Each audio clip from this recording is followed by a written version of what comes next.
Welcome to the transparency. It is trial day number 10.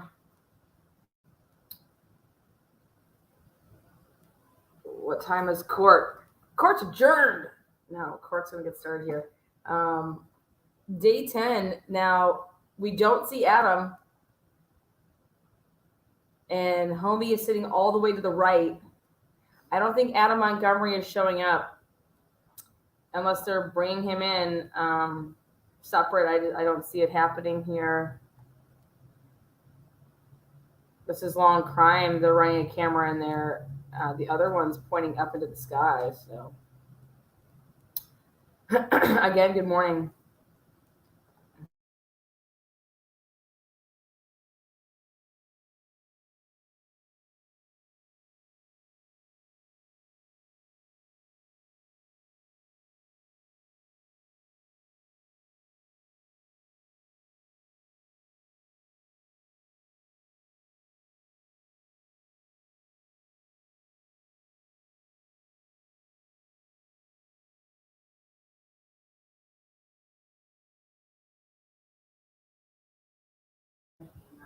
Oh, maybe they are bringing him out. We have an extra bailiff here. Good morning, everybody. Let's see what's going down. I don't know. Court TV just showed the gallery.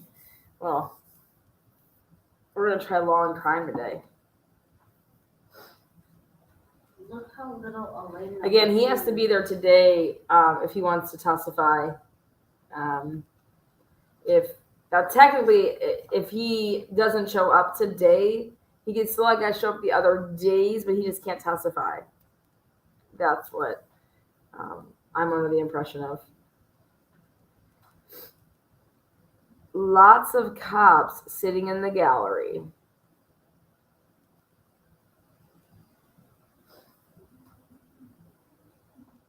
Yeah. Looks like more evidence in the courtroom than yesterday.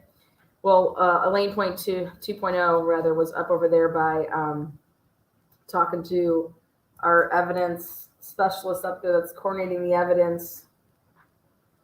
So I think they're going to put on a defense. I don't think they're going straight to closing arguments. We'll see. Yeah, I just said Elaine 2.0. Yeah.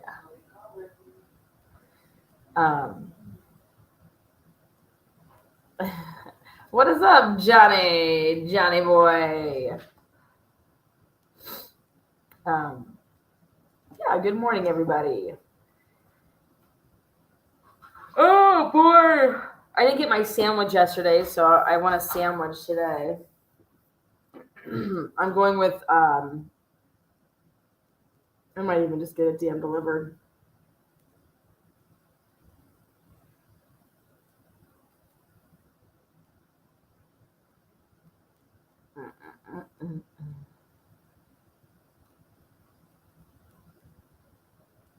Ron Logan,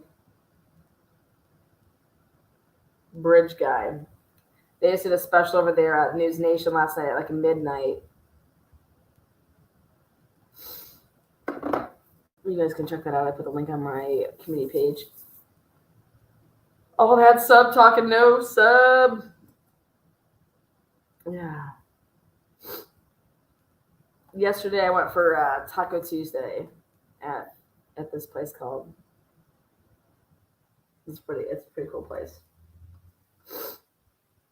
Yeah, I should have done it though. I should have just stuck with my my sub. Oh my goodness.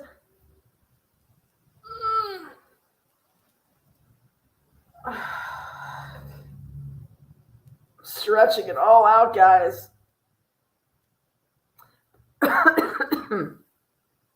Brian Enton's interview looks good. Only saw a clip. I thought you meant Brian Enton looks good.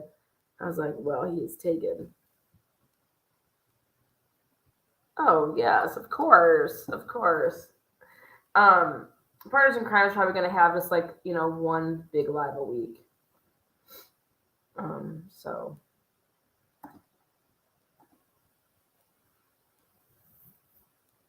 yeah, can never go wrong with a taco. Oh yeah, you can. Yes, you can. You definitely can. I'm glad I inspire people to drink some dill pickle juice. Love that. Um, top of the morning. Top of the morning. You guys get it? Tonight's the Drake concert, so heading on out to the Drake concert. Santa bought the family Drake tickets. So, speaking of which, I need to call my limo driver. Jax is gonna have a blast. Let's see.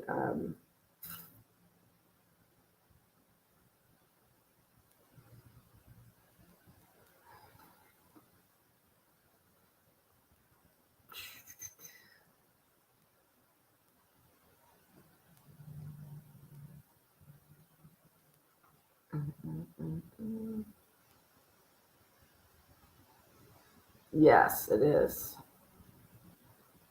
Yeah, blow it out. Oh yeah, I haven't dropped the link yet. So no, if you can't find it yet, that means that's a good thing.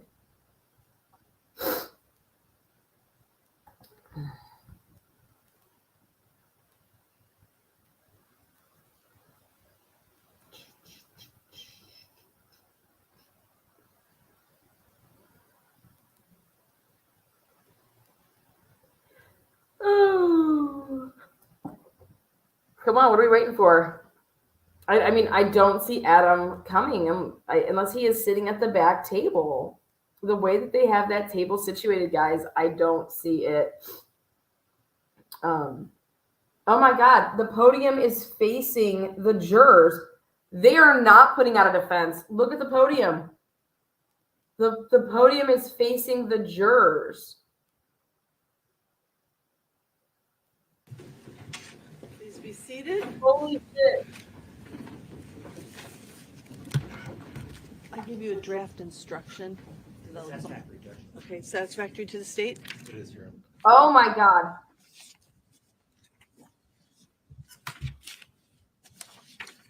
Council approach? You guys see how that podium's turned? See, just come over here and I will predict it once they were checking over everything because they're going to use stuff to talk about this closing argument. Holy shit, I do not see them putting out a defense.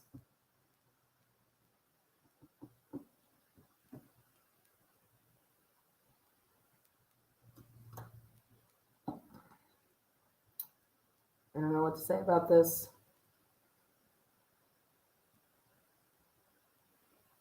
Court starts at 10. Well, she said 9:45. And she actually asked them to be there at 8:45.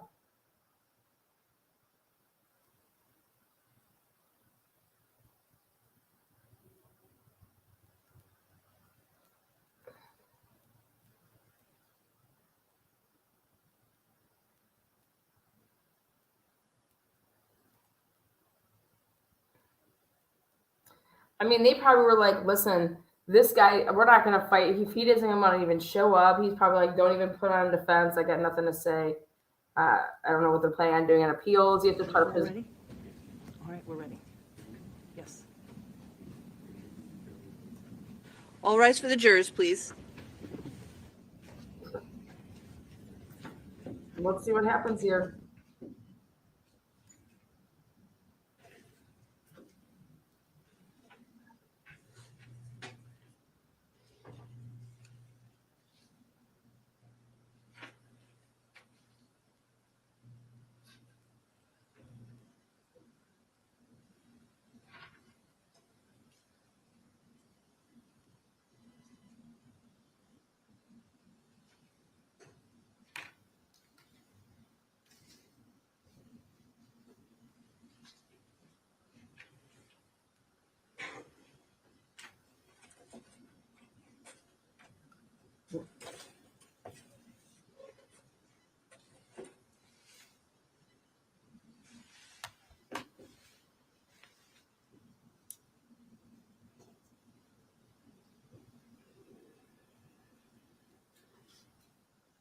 All right, so the jury's coming in.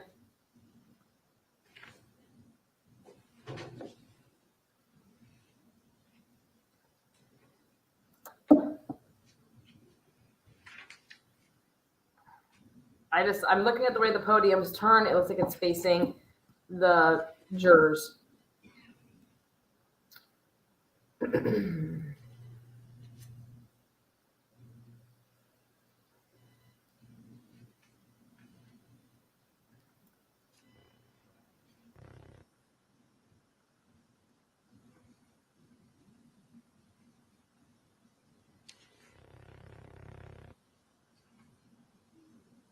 I want to stretch limo.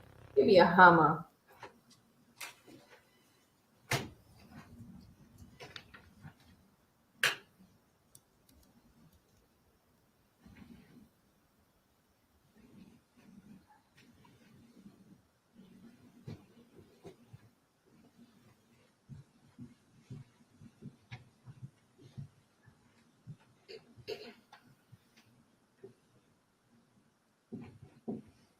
Please be seated. Good morning, ladies and gentlemen. I just have a preliminary matter I want to address with you. The court is aware that posters and other items related to this case have been placed in areas around the courthouse. I remind you that your verdict in this case must be based exclusively on the evidence that is presented in this case. That includes evidence presented during the trial and what you saw on The View. Just as you were instructed that you could not consider any television, newspaper, online, or other coverage of this case, you may not use or consider any information that may be posted or found outside the courthouse, other than on The View, in coming to your verdict.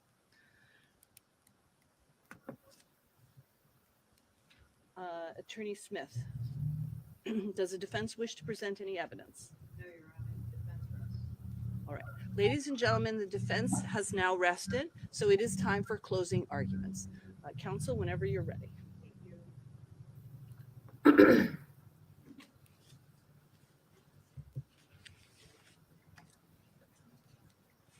Wake up, baby girl. Baby girl, wake up. Those were the words that Kayla used to describe how Adam approached his child when he discovered that she was dead. Kayla used words that were the truth sometimes to fill in her lies.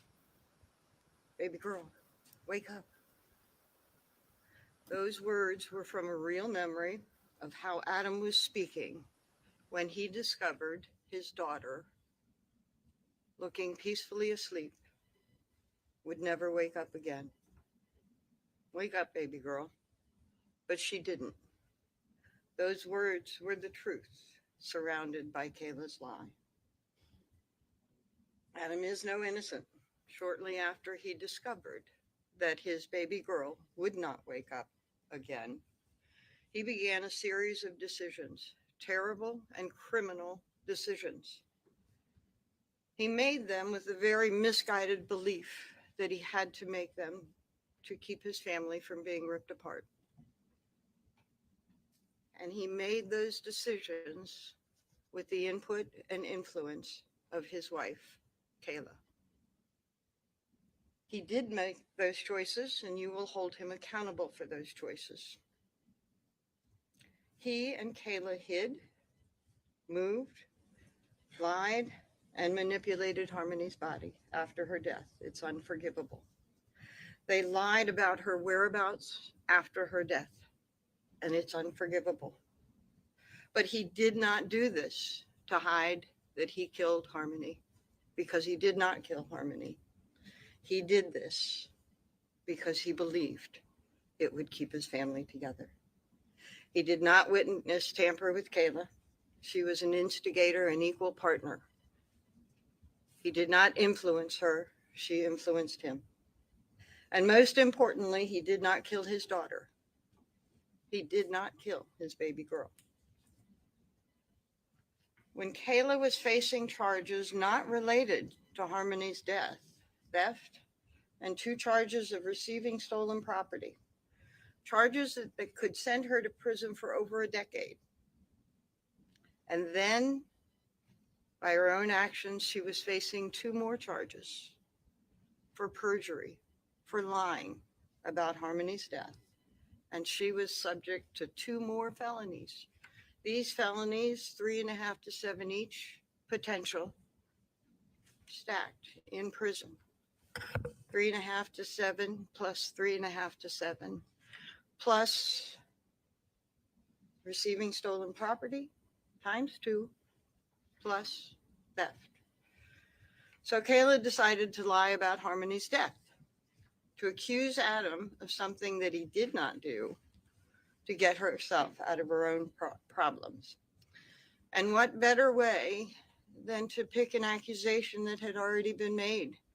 Adam was already arrested and in jail for an allegation of striking Harmony, a tale that he had struck her and given her black eyes. That became the groundwork for Kayla's own lies. She had to lie because the truth would point to her. And her lies were accepted because Adam had already been accused of causing Kayla black eyes. Her lie was easily accepted until you look past the horror of what she has said and past the emotion that would be the reaction when you heard her say it. When you look with a critical eye at those lies, you're going to see that they're lies intertwined with truth. Wake up, baby girl. The allegation that Adam beat his child for days and then on December 7th for hours is crazy.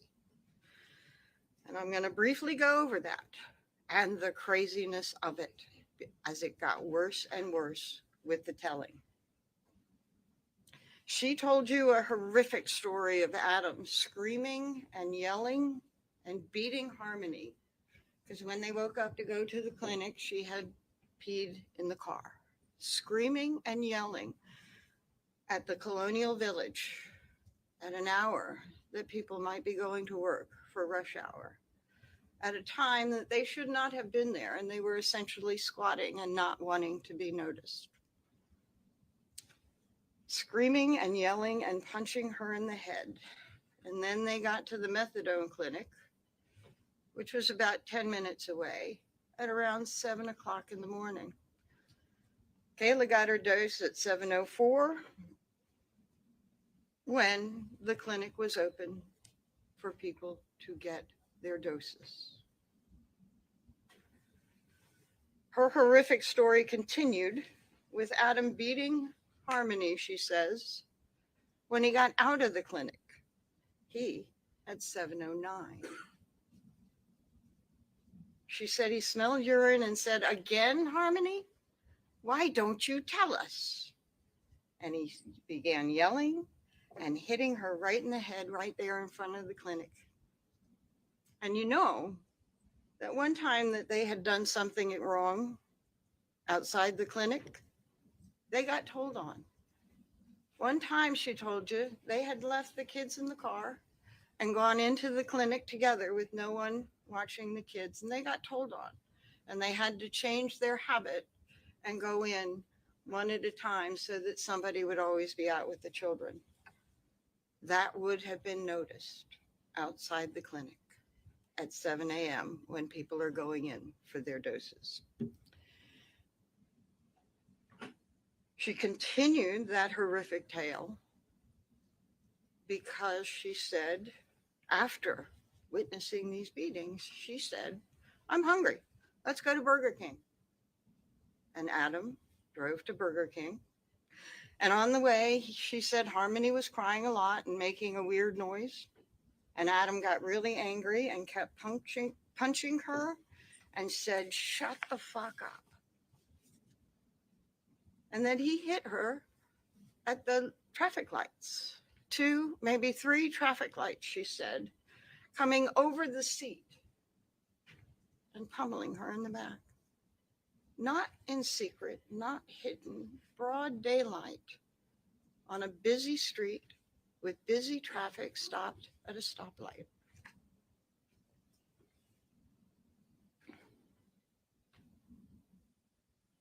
And then she said she put up an arm to stop him. She doesn't mention any effort to try and stop those horrific acts beforehand. No effort on her part. But somehow or other at this point, she thinks this is enough and puts her arm up. And what does she say he does? He gives her a look, a crazy look, like evil. It's the first time she had seen that. And she felt like he might hit her. So she didn't do anything. He scared her, she said. And then as he's punching her, she says, driving into the Burger King parking lot, and you were there, wide open parking lot, says that he's punching her and says, I felt something different. I think I really hurt her this time. She said he was scared. So what does he do when he's scared? He drives up, he orders the food that Kayla wanted. She was hungry. So he ordered a croissant, 3, she said, 1 for Adam, 1 for Kayla, and 1 for Harmony, she said, and some hash browns. He drove up, paid the cashier, either got his card or the cash back, whatever. Reached in as the cashier is handing him the food, takes the money, hands it to her, and drives away.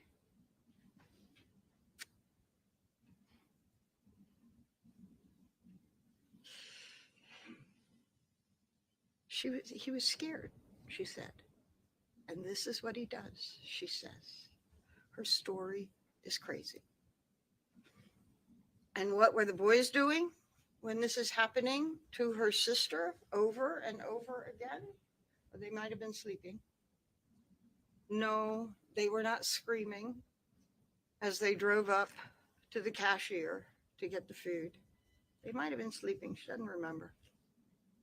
They didn't react much. They were quiet. They didn't cry much. She continues on at the Colonial Village. She thinks at first maybe they ate at the Burger King, but with more questioning, nope, yep, she was refreshed. They went back to the Colonial Village, and she decided to feed the kids.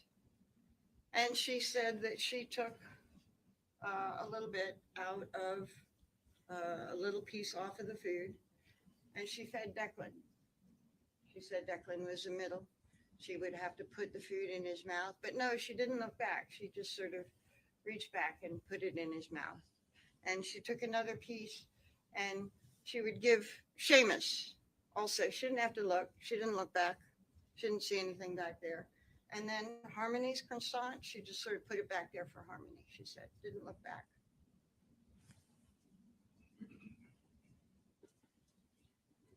She was scared to look back.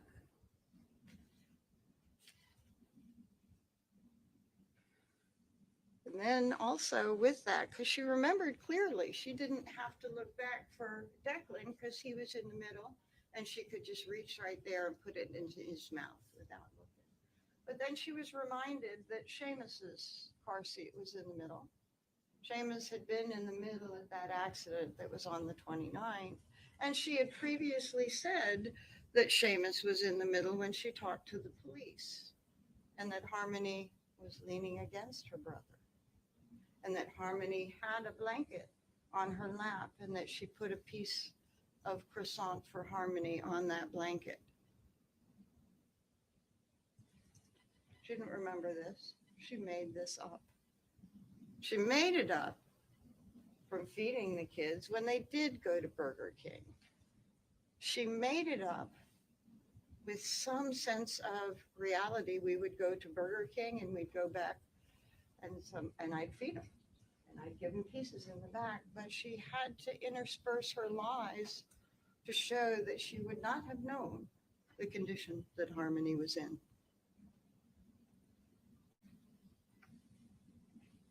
She then goes to Mr. Bordero,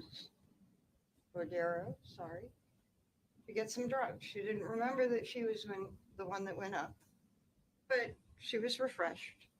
She was shown her previous transcript. She not only told the police she went up to buy drugs, but the reason that she went up was that Tony might front her the money because he'd never said no to her. She remembered it at one point, but tried to deny it here. And she claimed that they didn't stay long and they went, she didn't know where, somewhere. We had to do something. I don't remember what. And when they left, they got to an intersection and the car broke down. And that's when they discovered Harmony was dead in the middle of that broken down in that intersection. Wake up, baby girl. Baby girl, wake up. This horrific story, and they didn't know until that intersection. That story is crazy. But then her story even got worse. When I started questioning her about some of those little facts, and you remembered how she would respond to me, think about Kayla. As you think about what she said, think about watching her testify. I brought out that she had originally said that Adam had struck Harmony 10 to 15 times at 2 to 3 a.m. in the morning. She said, yeah, that was true. That's when it started. Okay. And then he woke up to go to the clinic and Harmony peed again. No. He made her sit. Oh, she didn't remember if it was peeing or pooping. Sorry to use that word, but I'm just not going to use a different one. She couldn't remember which it was, but he made her sit in it all night, she said. And then did she pee again when you woke up to go to the clinic? Yes, she said. Then when I asked her about that, had somebody cleaned up the offensive poop or pee from 2 or 3 o'clock in the morning? No, it just smelled of urine when we woke up, she said. She also said that when they were going to the clinic, Harmony didn't have any injuries that she knew of. But beating 10 to 15 times, 2 to 3 in the morning, and no sign? No. That was a lie. It cannot happen. It could not be. And it makes no sense. It doesn't because it's a lie. All that horror, all that chaos at the intersection. Oh my God. What could be worse? It's an absolute nightmare. You have done something to a child over and over again for hours, and you get stuck in the intersection, and somehow or other, you've got to make sure that nobody sees that child. Wake up, baby girl. Baby girl, wake up. The description, well, I'll get to the description of the intersection later. No, I won't. What she described at that intersection was that Adam said, wake up, Kayla, wake up, baby girl. Baby girl, wake up. Put his hand on her heart. And she came over, checked the neck, checked her pulse. And then at some point, somebody is waving cars around, sometimes her, sometimes Adam. She says she's not seeking help. She's not seeking assistance. She's not doing anything but grabbing the children and grabbing the clothes while Adam grabs a duffel bag from the trunk filled with clothes and puts her in the bag filled with clothes from the trunk. When I asked about that, she said the trunk was actually locked already, but it didn't open. So we had to go through that little hole when you take that center down in the back of a car and you can reach through, you can put your skis through. She said, we went through that and pulled out the duffel bag. That's how we got it. That would be over Harmony's body in a busy intersection, taking off a car seat and taking a child or two out of the car and reaching in and getting a duffel bag full of clothes and pulling it through that little area. There's a reason why she made up that story. And I'll get to it in a little bit. But let me talk to you about waving cars around and not asking for help. Kayla was admittedly part of the cover-up, but she wasn't covering up to save a man who beat a child in a cold, continuous, torturous, escalating over days beating. If that had been going on, Kayla would have instinctually protected that child. By all accounts, Harmony was a loving, lovely child. Instinct would have caused you to protect that child, even if you were given an evil look. And even if you were afraid at some point when you had the opportunity, it's not only a child in the car, not only your stepchild. There are two of your children in the car, exposed to an absolute horror that no one would allow their children to be held for. She didn't go to, when she went to Videro, she didn't ask for help. She didn't ask for call 911. When they were at that intersection, she didn't collapse with, oh my God, it's up, finally. She's waving cars around. She's cool. She's calm. She's getting the kids out. Why? Because that wasn't when Harmony died. In that intersection, Harmony was already dead, and a plan had already been set for what to do. They had talked for hours before that intersection. They knew what they were going to do. And that car breaking down at that intersection certainly put ruin those plans. But Harmony was already in the trunk. She was already wrapped and in the trunk. And they were going somewhere to take care of what to do with her body.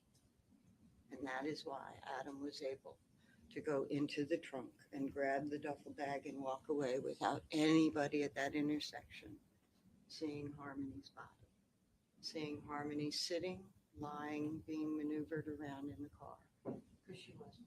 She was in the trunk. Kayla was able to keep her cool because they had been discussing this for hours, what they were going to do. And this problem at the intersection, we can get over it. Keep your cool. She said, Adam said, what do we do? And she said, let's go to Videro's. And they grabbed what they could and they went to Videro's.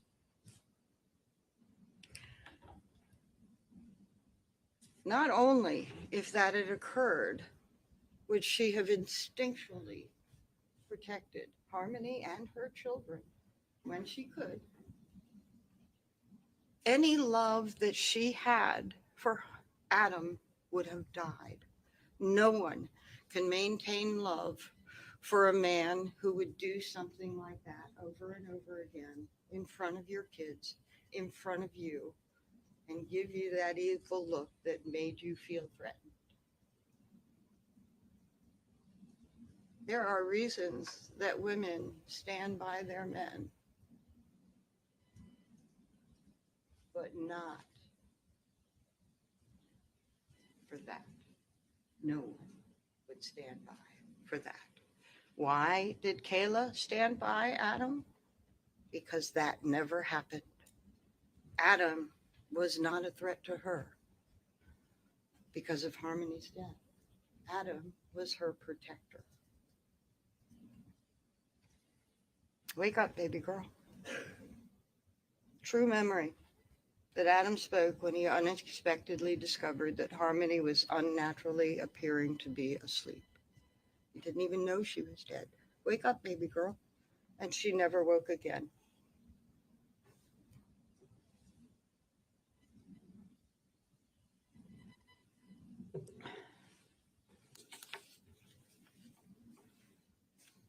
I'm going to review with you more of Kayla's lies and some of her reluctant truths that I was able to pull out of her, and other of the real evidence.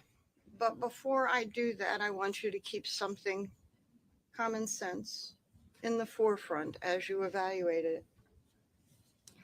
I don't think anyone but they can understand the decisions that they made to hide and lie about Harmony's death. But I want you to consider which is more likely, that a mother of her own children and a caretaker by all accounts, a loving and joyful girl she is taking care of, would stand by and protect a man who brutally beat time and time again in front of her and her own children, that beautiful child? Or would a father who failed in his responsibility to care for that beautiful child, would he stand by his wife because he did not know how Harmony died? Kayla and Adam's relationship struggled on after Harmony's death. But till the end, Kayla appeared to put Harmony's death behind her. She just wanted her man. Adam, however, lost his grip several times. After he and Kayla prepared Harmony's body to finally dispose of it, to wash off decomposition and debris in the shower and put her in another bag, he tried to commit suicide. Kayla held him together. You've got to be here for me and the kids. She held him together, but he lost it several more times. He would have bouts of paranoia, think Kayla was trying to poison him, think that there were cameras. He was losing it several times after that. Thought she was cheating, lashed out on her, punched her a couple of times. And then in March of 2021, St. Patrick's Day, she recalled, he had another bout of paranoia.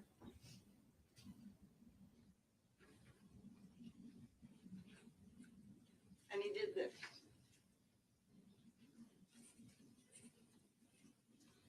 Why do we have this picture of Kayla with black eyes? Because Kayla took this picture, this selfie, and she sent it to her family. This was something she would not tolerate. He did this to me. Adam was arrested. Adam went to jail. She got a restraining order. She moved. No.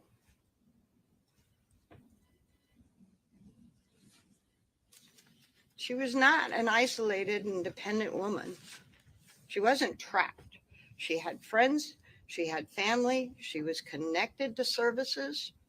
Tara, her friend, helped her out of the apartment to a safe place. Adam was arrested. She filed the restraining order. It showed in her actions when Adam, in one of those fits of paranoia, lashed out at her. She was not going to tolerate this.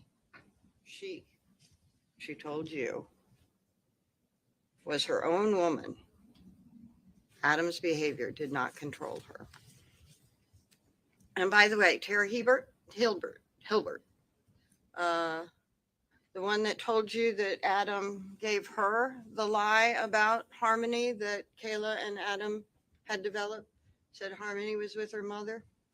She also told you that that came up in the context of a conversation where he was missing Harmony. Rebecca Maines didn't say he hated Harmony because she reminded him of her mother, Crystal. He was missing Harmony. He was feeling bad. And he moved on quickly when she said, well, where is Harmony? And he said, oh, she's with her mother. And the conversation moved on.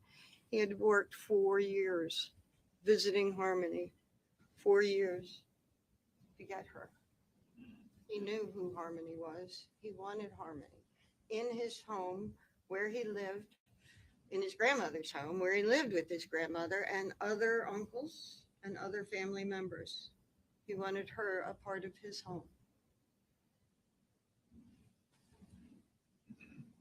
For Kayla, there's no indication she even thought about Harmony until this investigation became public. She wanted Adam and she didn't want anyone else.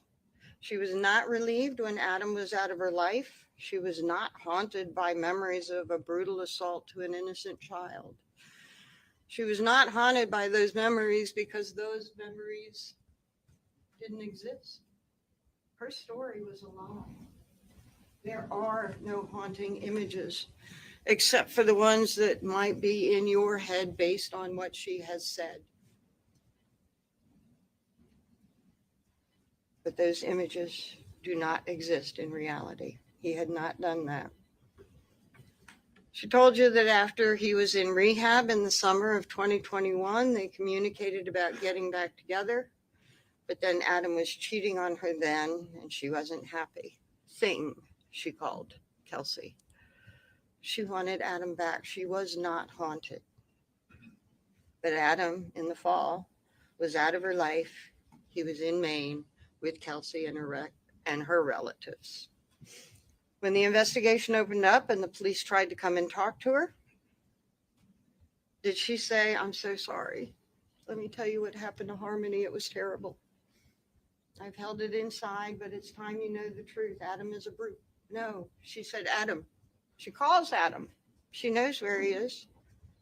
Get back here. I'm not dealing with this alone because they were partners in this conspiracy. Get back here. And he came. But he came with his girlfriend, much to Kayla's chagrin.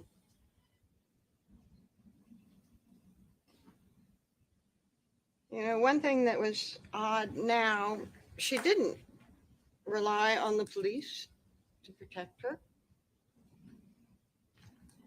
She said Adam threatened her that if she ever told on him, he would have Kevin kill her.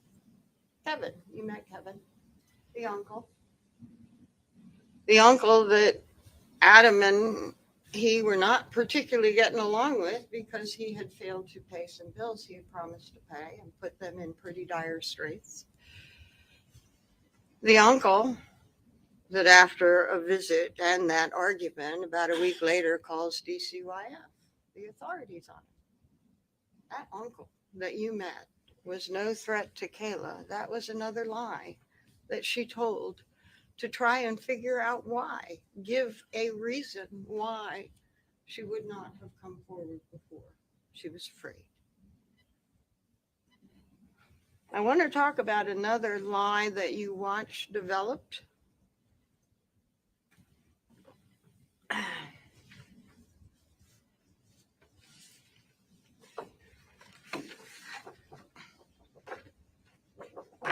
The fuel grinder. What's that all about? Why was that such a big deal here? The fuel grinder. Well, I'm going to remind you how that developed to be an issue in this case. And it did develop over time. You heard that when Kayla first started giving her story to the police, she was talking about the shower, what happened at Union Avenue, and she was asked, well, were tools used? And she said, no, only the scissors. She had cut off the hoodie. Adam had taken the leggings, and they put Harmony in the shower. She didn't see or know of any tools. And then on questioning, she sort of saw where it was going. And she said, well, when he came out of the bathroom, he wanted to put her in pieces, but couldn't do it. About 8 months later, when she was asked about Adam using tools again, now this 8 months from the couple of June conversations in 21. She gets her deal. She has obligations under that deal. She has to keep cooperating or it could all fall apart. 8 months later, they want to talk to her some more. She's in prison. She's brought out to them. And they have pictures of tools. I assumed that their picture was the same size as these, but they had this picture of the fuel grinder. They had a picture of a circular saw, and they had, did I do it backwards? Yes. A picture of a circular saw and a picture of the miter saw. And they asked her about it. And they said, any tools used? And she said, not that I know of. And then they said, they showed her this picture of the grinder. And she said, I had never seen that. I never seen it. They showed her this and she did not recognize it as anything that she had ever seen before. They showed her the circular saw and she said, that looks the most like an old tool that Adam had under the counter in a big box. Looks most like it. Miter saw, no, that wasn't it. This looked most like it.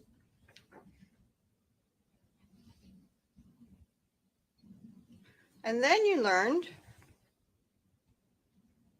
that she went in March to talk to them. Now, after that March thing, she's going to talk to the state to prepare for her testimony here in front of you. She had 3 of those sessions. They were very long sessions. And they brought a picture. This picture. They brought this picture to that meeting, this picture of a tool that she had never seen before. They brought it to that meeting.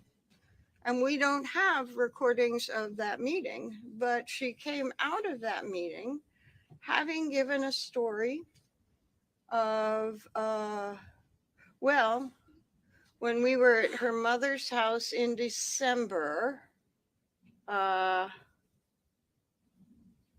he was interested in his mother's fuel grinder.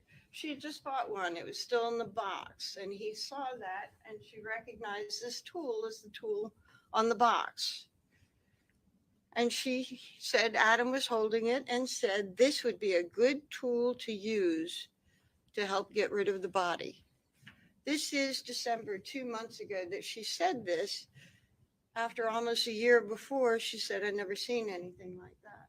I'd never seen that.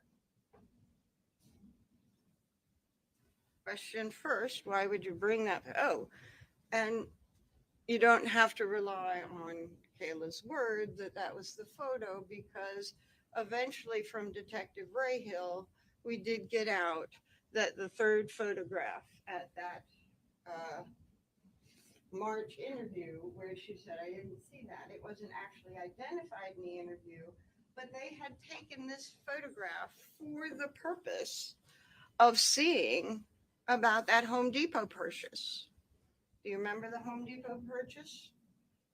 The police were following up on Lime and looking at Lime purchases from Home Depot, and they discovered a purchase of Lime, the fuel grinder, an extra battery, an extra blade. They wanted to connect that to Adam because it was right around the time that there was a call for service at the shower. That would be evidence that you put together that could prove something. So they want to make that connection. And Detective Rahill said, we specifically brought this photograph to see if you could identify it to make that connection for us, because they had found that out maybe 6 months before. She didn't make that connection for them, but they didn't give up. So they brought that photograph, not the police, this was during her prep session, That photograph was brought to the prep session, and she understood this was important.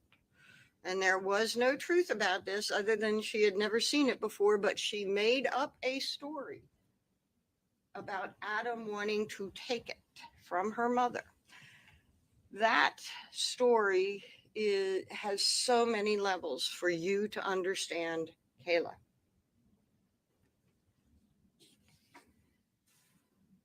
Oh, and one more thing about that. I asked her, why didn't you tell anybody before 2 months ago about Adam wanting to steal or take your mother's fuel grinder? Why did you wait 2 years to say this, or a year, whatever? And she said, nobody asked me.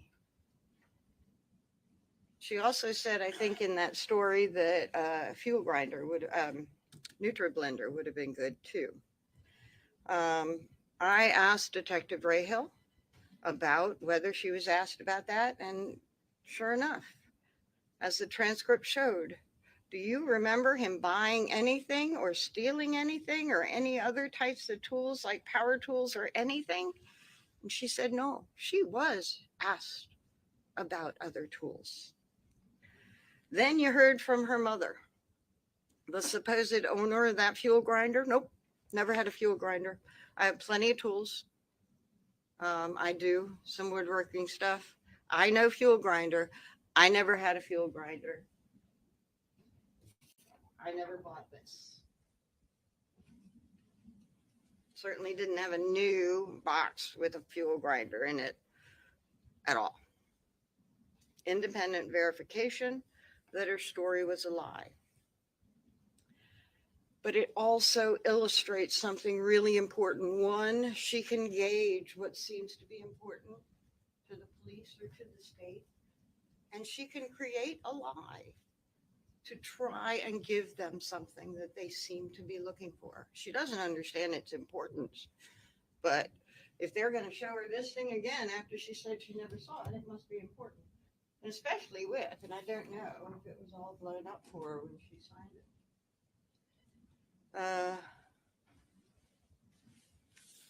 The other thing it shows you is that she would make up a lie to put the man she says is her best friend most of the time, to put him in that bad of a light, that in December, he's contemplating stealing her mother's power tool, her mother's fuel grinder, contemplating what he can do with it to Harmony's body.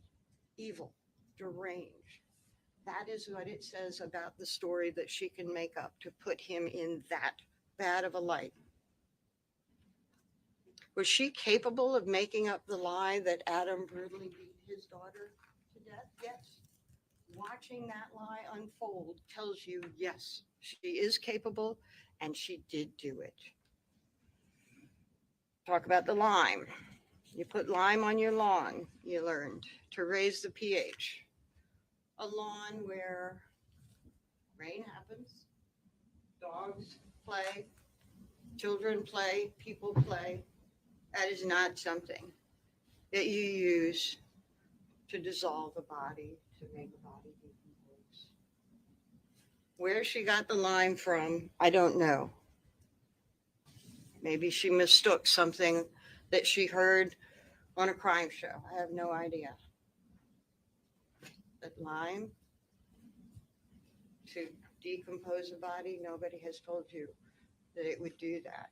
And in fact, you learn that it was used to bring pH up on your lawn. And you learn that it wasn't an unusual purchase in the wintertime, because Home Depot had sold lime. 33 purchases, I think, within that 2-month period. And we're not even going to other stores to look and see how many things of lime stole. I don't know where this lime thing came from. What they did was take Harmony's decomposing body that had been decomposing for 2 months, take her clothes off, put her in the tub, ran the water, and those fluids from decomposition flowed out. Other debris from decomposition flowed out. And it did stop up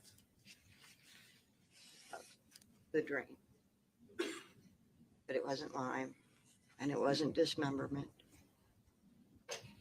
And even Kayla says she didn't see any sign of dismemberment.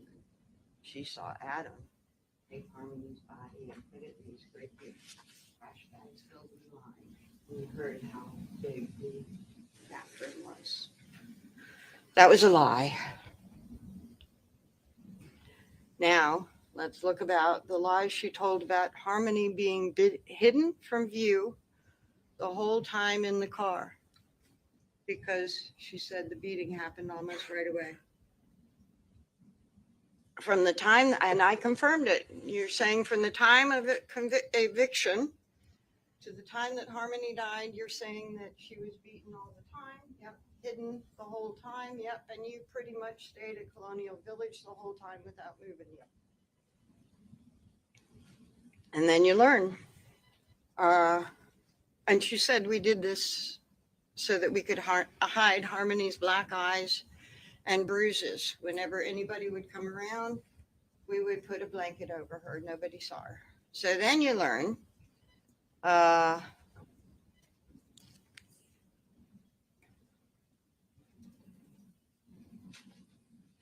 that Harmony was not hidden.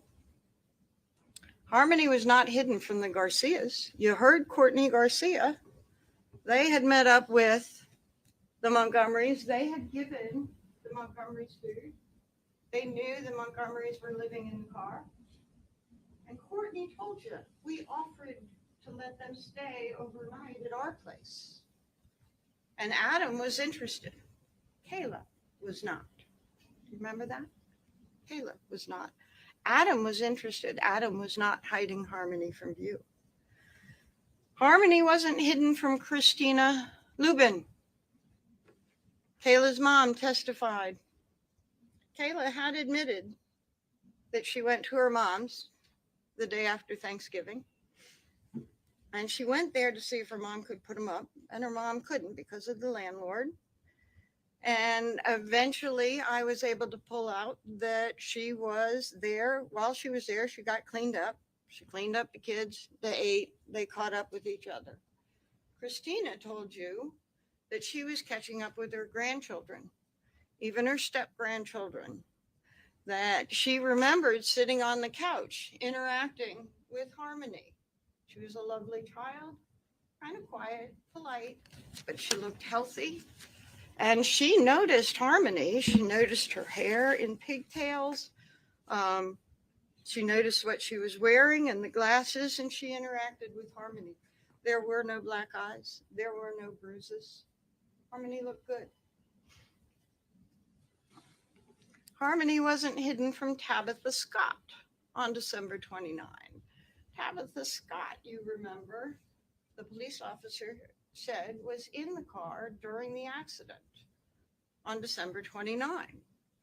She was in the front passenger seat while Kayla was in the back with 3 kids, 2 car seats. And so that when the police officer came, they threw a blanket over Harmony to hide Harmony. Why? Because of black and blue and bruises? No, because they went to Christina Lubin's after that. There were no black and blue. There were no black eyes. They hid Harmony because they had too many kids in the car and Harmony was not restrained and they had just gotten in an accident. Maybe people overlook it, but not when you've just had an accident and your child is unrestrained. She wasn't hidden from Tabitha Scott that day. So that's 2 to 3 days after they've been living in the car now. And then another 3 days later, December 2nd, she wasn't hidden then. They were in an accident around the clinic. I think it was around the clinic. Anyway, That same officer responded to that accident and also noted again who was in the car. This time it was only Kayla and Adam in the car. Harmony was not hidden from whoever babysat her. Kayla couldn't remember, couldn't tell you, but it could have been Tabitha, it could have been her mother. She didn't remember, but whoever that babysitter was, Harmony was not hidden from that babysitter. And Harmony wasn't hidden from Anthony Badero. Anthony Badero didn't particularly want them there. And, but she said that Anthony walked out every day and Harmony would wave to him. Where did she say this? She said this to the grand jury. She was in the midst of a lie to the grand jury, telling them Harmony on the 30th had gone to her mother's. Adam took her to her mother's. She's lying to the grand jury. She doesn't want to admit anything that is the truth about Harmony once they were evicted. And she sort of slipped. And she said, yeah, well, Anthony Badero, Harmony would wave to him every morning for those 2 weeks into December. And then nobody seemed to catch that that was actually different from the lie that she was telling. Just moved on and she continued on her lie. And she admitted to you when I asked, yep, that was a slip. And yes, that was the truth. No need to lie about that to the grand jury because you didn't want to bring that out in the first place.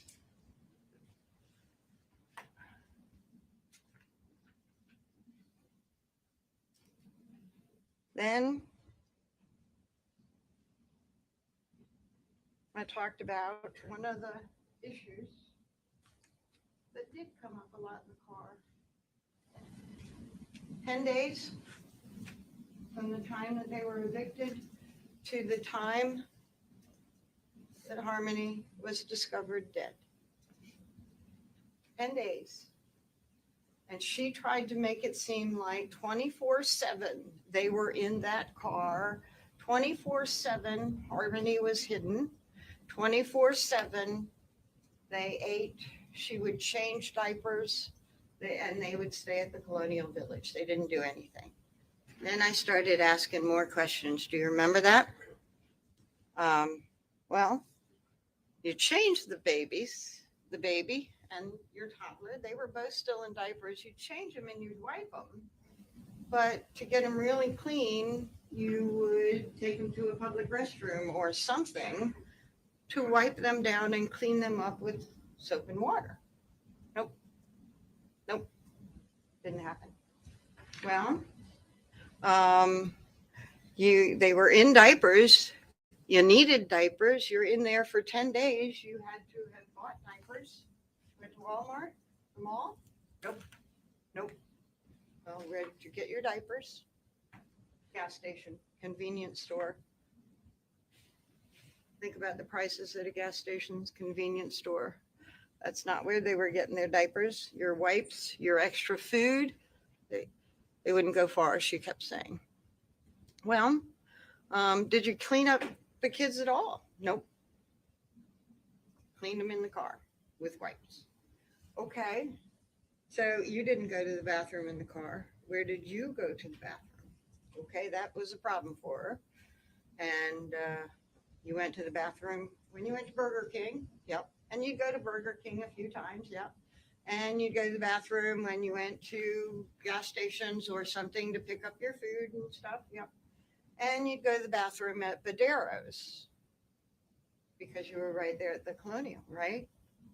Yeah. And you said that Harmony didn't always go with you. That means that Harmony went with you sometimes, right? Yeah. And you'd ask her when you went to the bathroom, do you want to go with me, right? Right. So she went to Badero's with you too, right? Yeah. Sometimes.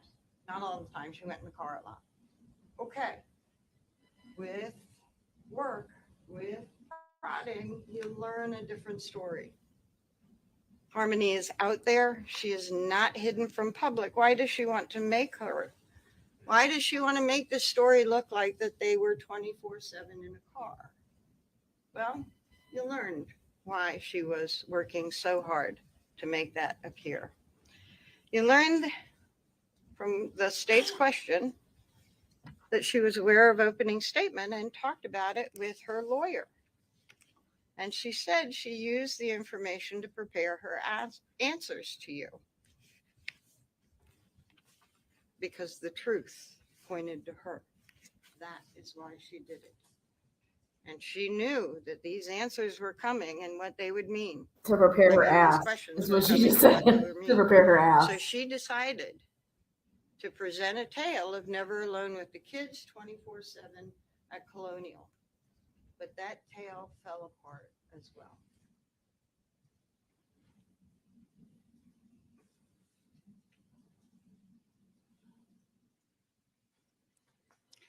Mr. Badero was another person who was caught lying to the grand jury.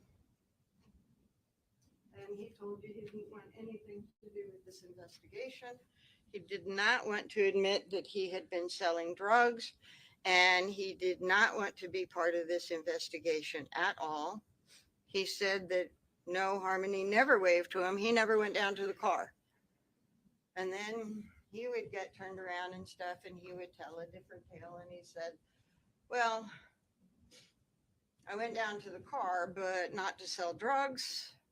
And maybe I'd wave at the boys, but I didn't see no girl. I didn't see no girl. Okay, what was going on there? Badero, in November 22nd, had just been convicted of another offense involving a drug. One of his prior offenses was distribution. And he also got driving without a license. Without a license. Shortly before, another conviction.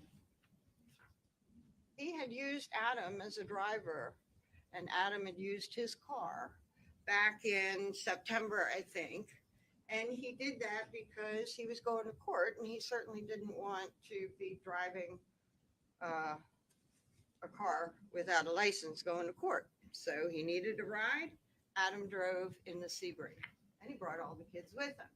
And he and Badero and the kids were in the car, and I think somebody else. And we go to after the conviction, he's no less afraid of being caught driving his car without a license, what it might lead to. So he's still in need of a driver. Adam just can't use his Sebring. The family is living in the Sebring. And he said, yeah, Adam drove me in my car sometimes. I don't know how many times. It could have been just once. Reducing the amount. But Adam was a driver. Why would he not be driving? He's right there. He's got nothing else to do. He's in need of money. They want drugs. Of course, Adam was driving Badero during that time. Kayla even admits that, yep, Adam drove Badero in Badero's car, but not while we were living in the Sebring. But not while we were living in the Sebring. But not while we were living in the Sebring. Why? Because that, you understand that he was driving Badero during that time. It is why Badero is going out in the morning to see Adam, or out daily to see Adam to get his driver. And it is why Kayla is alone with the children in the car. And it is why Adam did not know until he came back that Harmony was dead. Why does Kayla make up these truths or hide and work so hard to make you think a different story? Because the truth points to her. Sorry.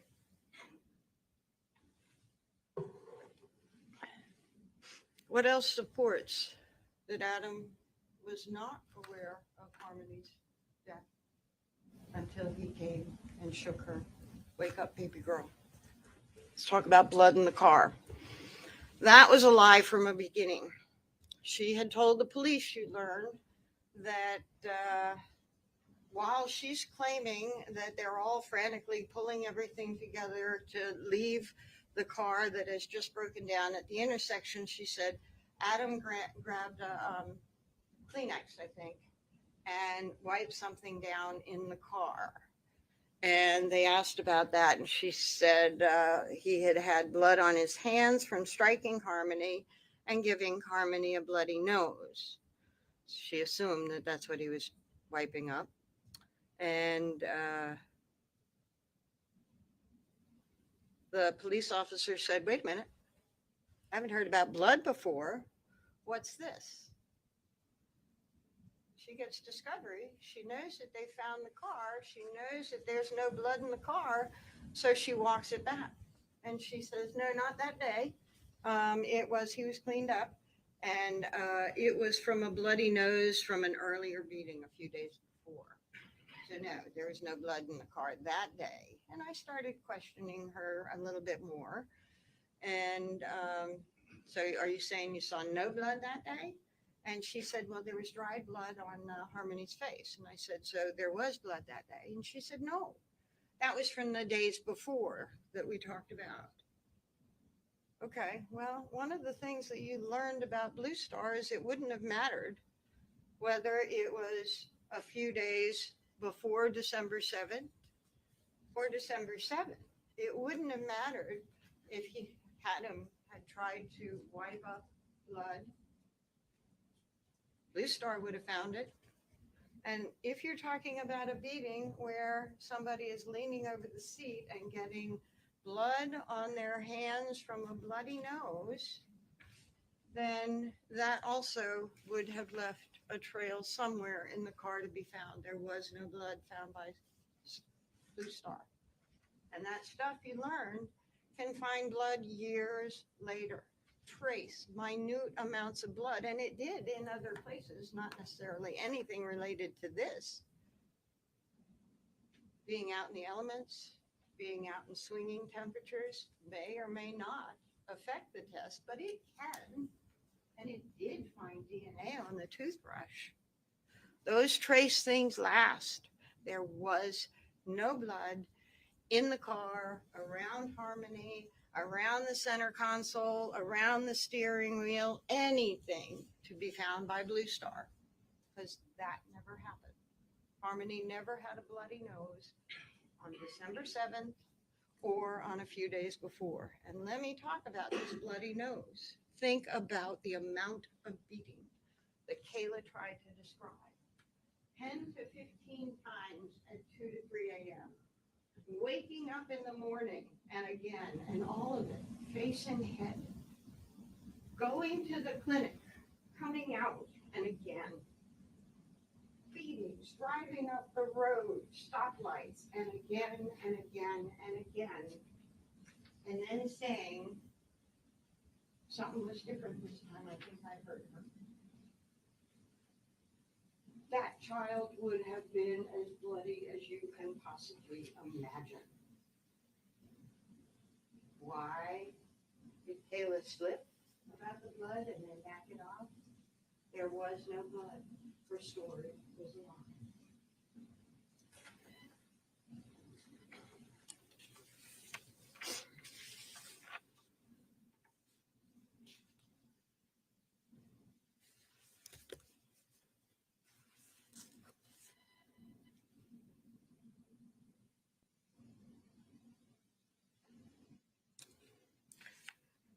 I lose my place often. I'm very sorry. I know that you're being very patient with me.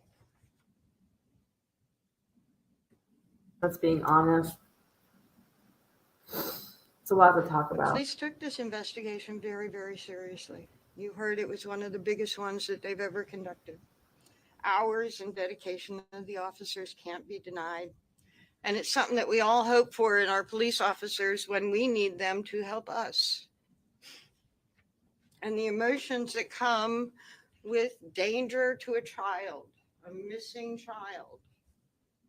Now, at the time when the investigation started, she would have been 7. Pictures.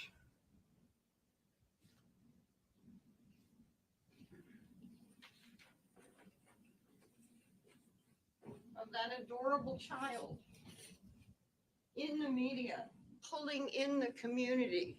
Help us find this girl. The media is all over it. It's the biggest thing, the biggest investigation Manchester police did, and they dedicated time, resources, over and over and over again. The emotions had to be running high. And they kept going down wrong paths because people would give them information, whether it was that they wanted to help and they were wrong, whether it was, as Adam horribly put it in his recording, they wanted their 2 minutes of fame, or they wanted something like Kayla, maybe Rebecca Mays, or they just, who knows? They went down those black holes and they were willing to do it because to not go there might mean that they missed something real. They would not regret going down those black holes and doing all those searches. But they can, and they should, and it is right to feel anger. That never should have happened. And Adam and Caleb both could have prevented that from happening. But they lied about her death, and they covered her death up. And you can feel that emotion as well. It is okay. And you can hold Adam accountable for what he did. But emotion equally shows you that Kayla is lying. She continues to lie, and she made a few things up in front of you. Remember how you felt watching her.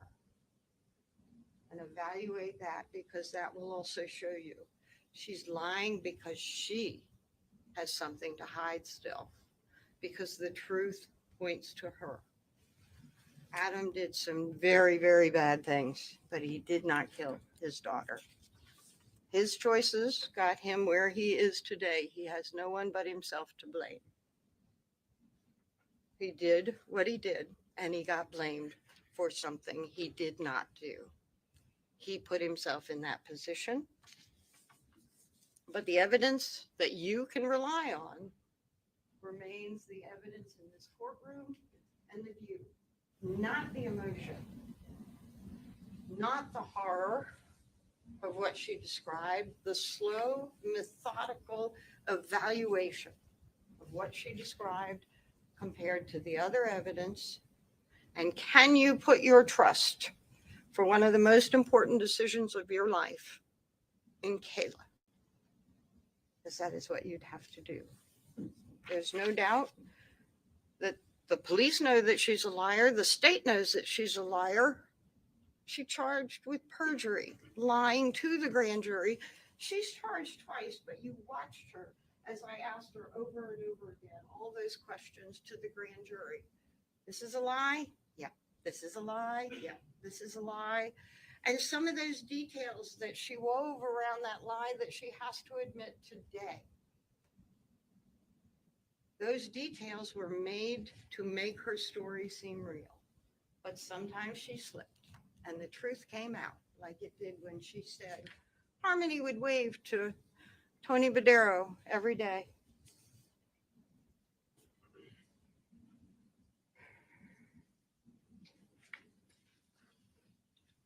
Take those emotions, recognize those emotions, and put them aside like you said that you were able to do.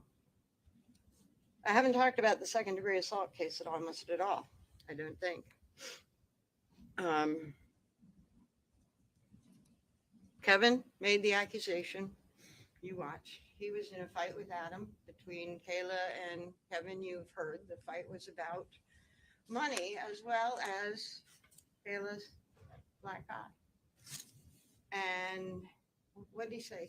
A week later, maybe 10 days later, he called the DCYF. Well, that was investigated. Mr. Tsaros came out. Took a couple of times, but he came out and he talked to Harmony, and he talked to Adam, and he talked to the family, and he checked things out. And he has a series of things that he is checking out to determine if a child is okay, if she's safe, the things to do for his investigation. And as a result of all that, nothing.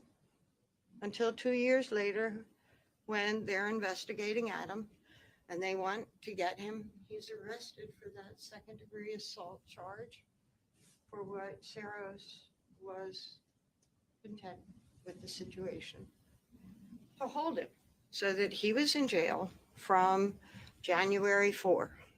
Kayla went to jail a couple of days later.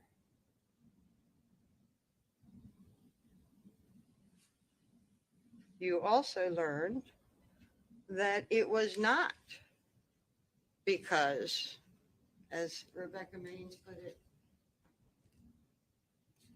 Adam hated Harmony because she reminded him of her mother. Because you heard people like Katie Morin who said the memory bothered him. It bothered him that he had struck her and given her a black eye, struck her glasses and given her a black eye. It bothered him, even after he knew that she was dead, striking Harmony when he found her with her hand over Declan's mouth. It bothered him. And Terry Hebert, he missed Harmony.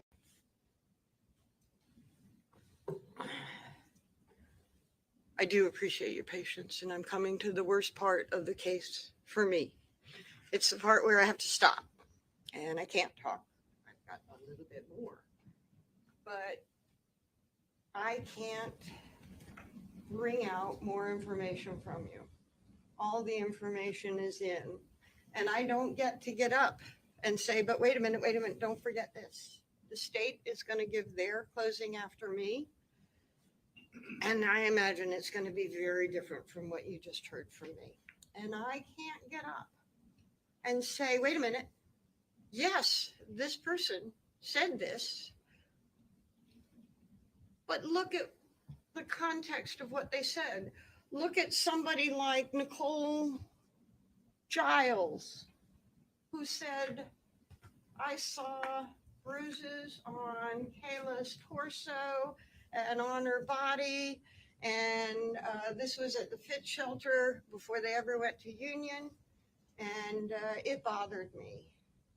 Kayla's friend Nicole, when she was first talked to at the beginning of the investigation in January of 2022, the month that Kayla and Adam were arrested, she was asked about those sorts of things, and she said, no, I never saw any sign of domestic violence. No, I didn't see anything. No. And then I think it was a year later that she comes out with this story. Everybody was affected by that picture of Harmony. Everybody was affected by the media and all the police efforts that went in to find this child. And some people wanted to contact police, talk to police, and be a part of it. But Nicole Giles, when she was first spoken to, said no. So if the state talks about what Nicole says, I won't be able to get up and say, wait a minute, she didn't say that at first. That was with all the exposure over the year. She made up that story to help her friend Kayla when she was talking neutrally without knowing anything. No DV. Let's talk about Rebecca Maines. She sounded like a pretty decent person, standing up for her wrongs in her past, taking responsibility, understanding it. But boy, did she get her hair up when Jamie, Attorney Brooks, started asking about those things. I've admitted I'm a criminal. Don't go down that road. No, she is still denying her status as a criminal because she doesn't want to hear it anymore. She got her hair up and she said, no. When I talked to them in January of 2023, I wasn't looking to get anything. When I talked to them I wasn't facing any charges. I was already convicted and in jail. Then you learned, no, she was facing charges. She was facing the charges that are still pending now. And I think she said that she wasn't getting any additional time. There are plenty of reasons that people say what they say. With Rebecca, I can't go through the changes. You heard that she had several interviews and not what came out when.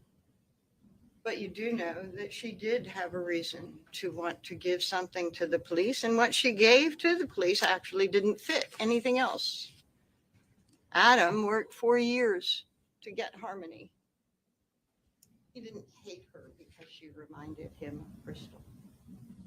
He loved her and wanted her in the house in his grandmother's house with his family, his immediate family and his bigger family.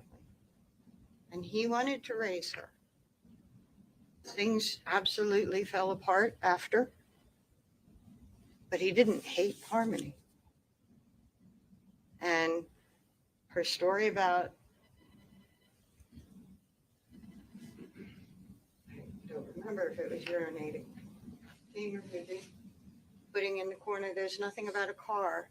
She's taking bits and pieces of information that is out there in the media and trying to make her own story that's bad about Adam, but maybe can help her in her troubled situation.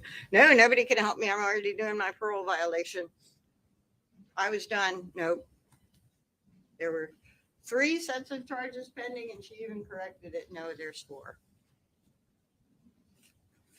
And she's not expecting to do any time, I think she said, for those that were out there. Any more time.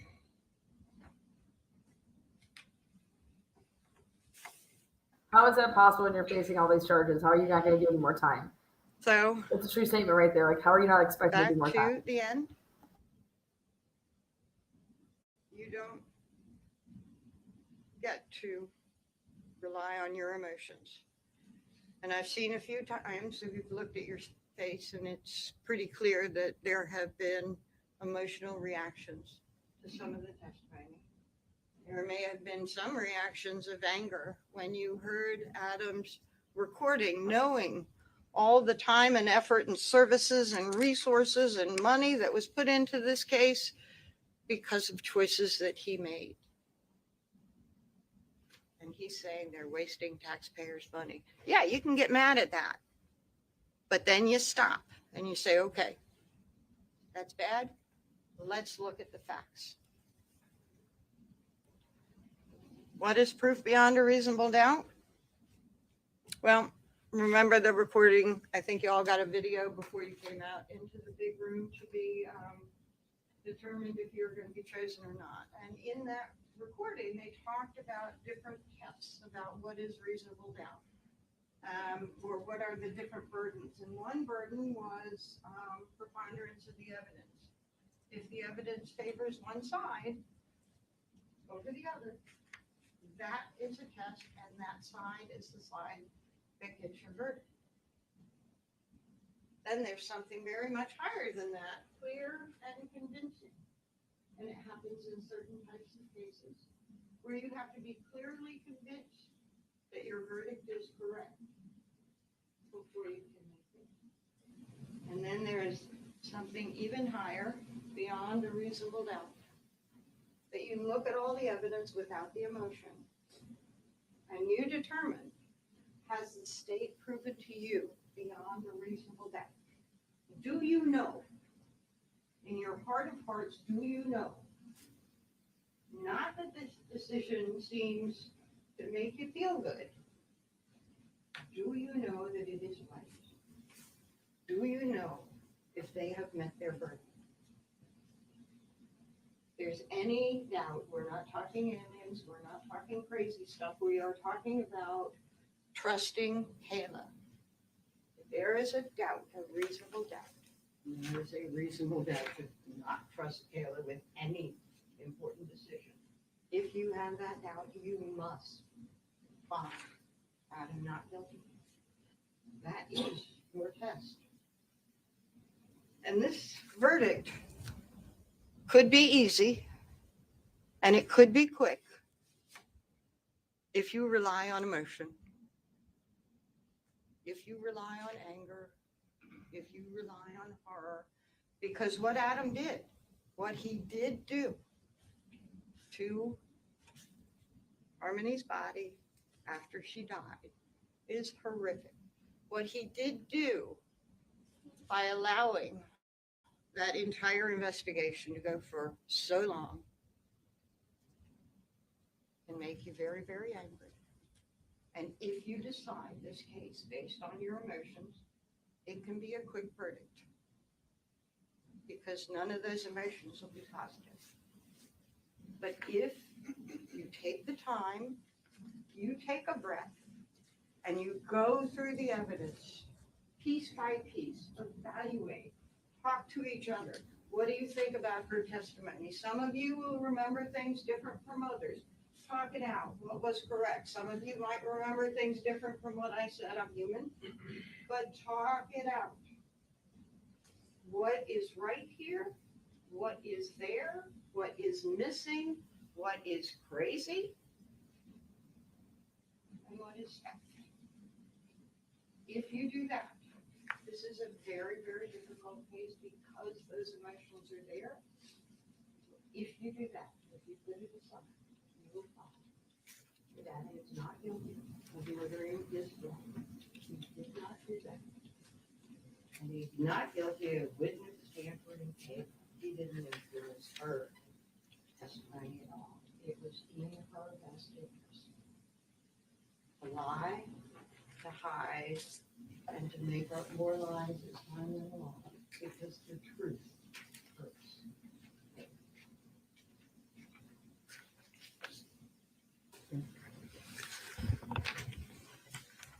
All right, ladies and gentlemen, what we're going to do now is we'll take a 15-minute break so that you can use the restroom, have a drink of water. Then we'll come back. It'll be the state's opportunity to make closing arguments to you. Then I anticipate that we'll probably go directly into final instructions. And at that point, once you have the final instructions, we'll select the alternates, the jury foreperson, and it will be time to deliberate. So for now, just take a stretch, have a drink of water, use the restroom, and then we'll bring you back in for the rest of closing arguments and instructions. All rise for the jurors, please. All rise. Okay. With that said, she's not expecting a long closing by the case or by the state then, because you're going to have, your lunch break then. And so I expect that the state's going to go. They'll probably talk for an hour, and then they'll be released to lunch break. Then they'll come back during instructions, and then they'll be off to deliberate. I think that she did a really good job of talking about, the emotions in this case. And her mom is in there. There she is. She's in there. So she's had to watch everything outside of the courtroom because she's a witness. So she's going to take a little break here. She'll be back in. I love that. I love that she's there. She's there for her daughter. That is not easy to sit through. Not at all. Wow. Prayers for Crystal. All right, and we are at a morning break. I'll get myself a sub. Not sure how much I can eat, but I'm gonna try.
Everybody ready? Yes, sir. Yes. Attorney Smith, Attorney Brooks, ready? Yes. Okay. All rise for the jurors.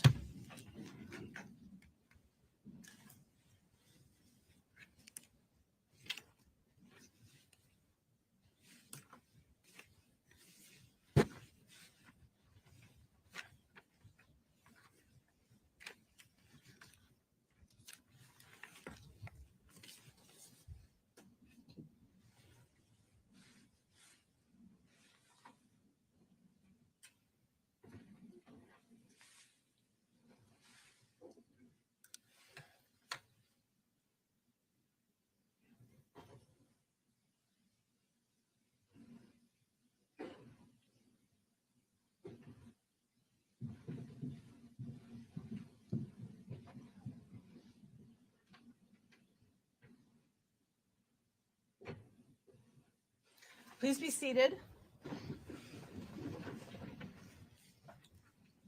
Whenever you're ready.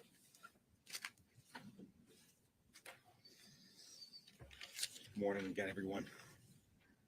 I want to thank you very much for the time that you have spent in this case, for a journey that we told you back before we took the view was going to be a journey that you weren't going to forget.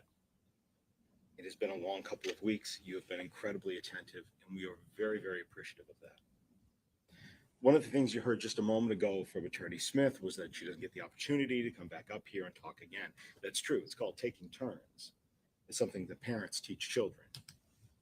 Beginning, state has to go first, defendant has to go second. At the closings, defendant has to go first, state has to go second. Something very simple that parents teach children. One of the other things that they should teach is if you're going to quote the defendant, if you're going to quote a witness, you have to make sure that you're accurate. So I'll apologize in advance, but let's quote people accurately. I fucked up. Again and again and again. I fucked up. I fucked up.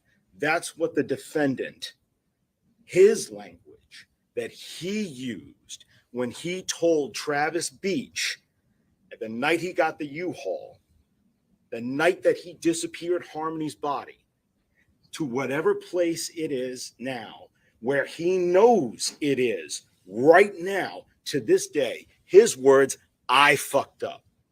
Not she, not we, not Kayla, I fucked up. Singular, personal, solo. That's the defendant's words. Defense counsel got up here in openings and said that you'd hear evidence that Adam Montgomery was out in the middle of the night doing his business when something happened and Harmony died. If that were so, the defendant never would have told Travis Beach, I fucked up. Adam Montgomery was no loving, caring parent, but an enraged tyrant who had no business being around young Harmony. So together, let's look at the actual evidence, the actual quotes of what you saw and heard as we look at all of the charges that you're going to deliberate on that encapsulate what the defendant did do, and talk about the evidence that you've seen tells you what he committed. And we'll start first with what the defendant's telling you in opening arguments. And now that you can and should find him guilty of abuse of a corpse and falsifying physical evidence. Let's set that as the baseline. Let's start there. Let's see what that actually means before we look at how he committed each one of the crimes charged, not just the ones that he feels are going to distract you from the rest of the nightmare that he's responsible for. Who carried Harmony's body away from the broken down car in the duffel bag, hid her outside of Colonial Village while they stayed in Anthony Badero's blue Audi for 2 nights, put Harmony under a ramp and then in a van, and then in this cooler for weeks at Christina Lubin's house, into the CMC bag, into the walk-in cooler at Portland Pie Company, in the fridge, in the freezer, defrosted her in the shower, consolidated her body yet again, brought her to the Econo Lodge, tricked his friend into renting him the U-Haul, and then dumped her body somewhere.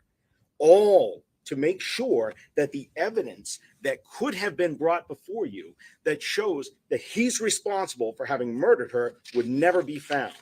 And he says you can and should find him guilty of those two crimes, of abuse of a corpse and falsifying physical evidence for this.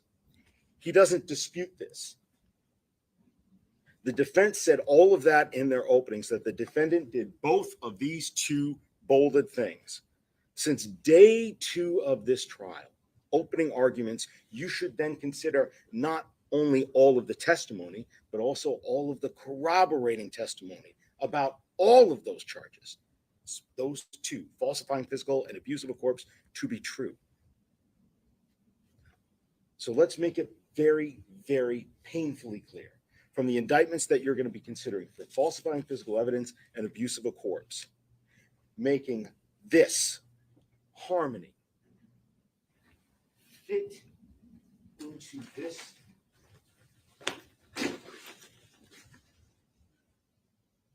and disappearing her body in the condition that it could not be found for a trial like this one. The evidence was there, and the defendant's counsel professed to you that he's not disputing that, not saying he didn't commit these crimes.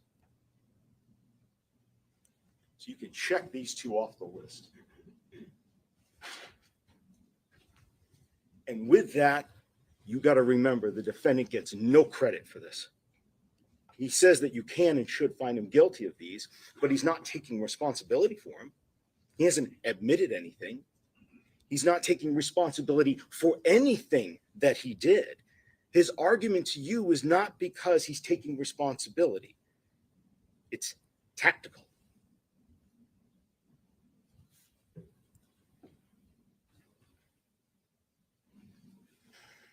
He admits what he can't deny.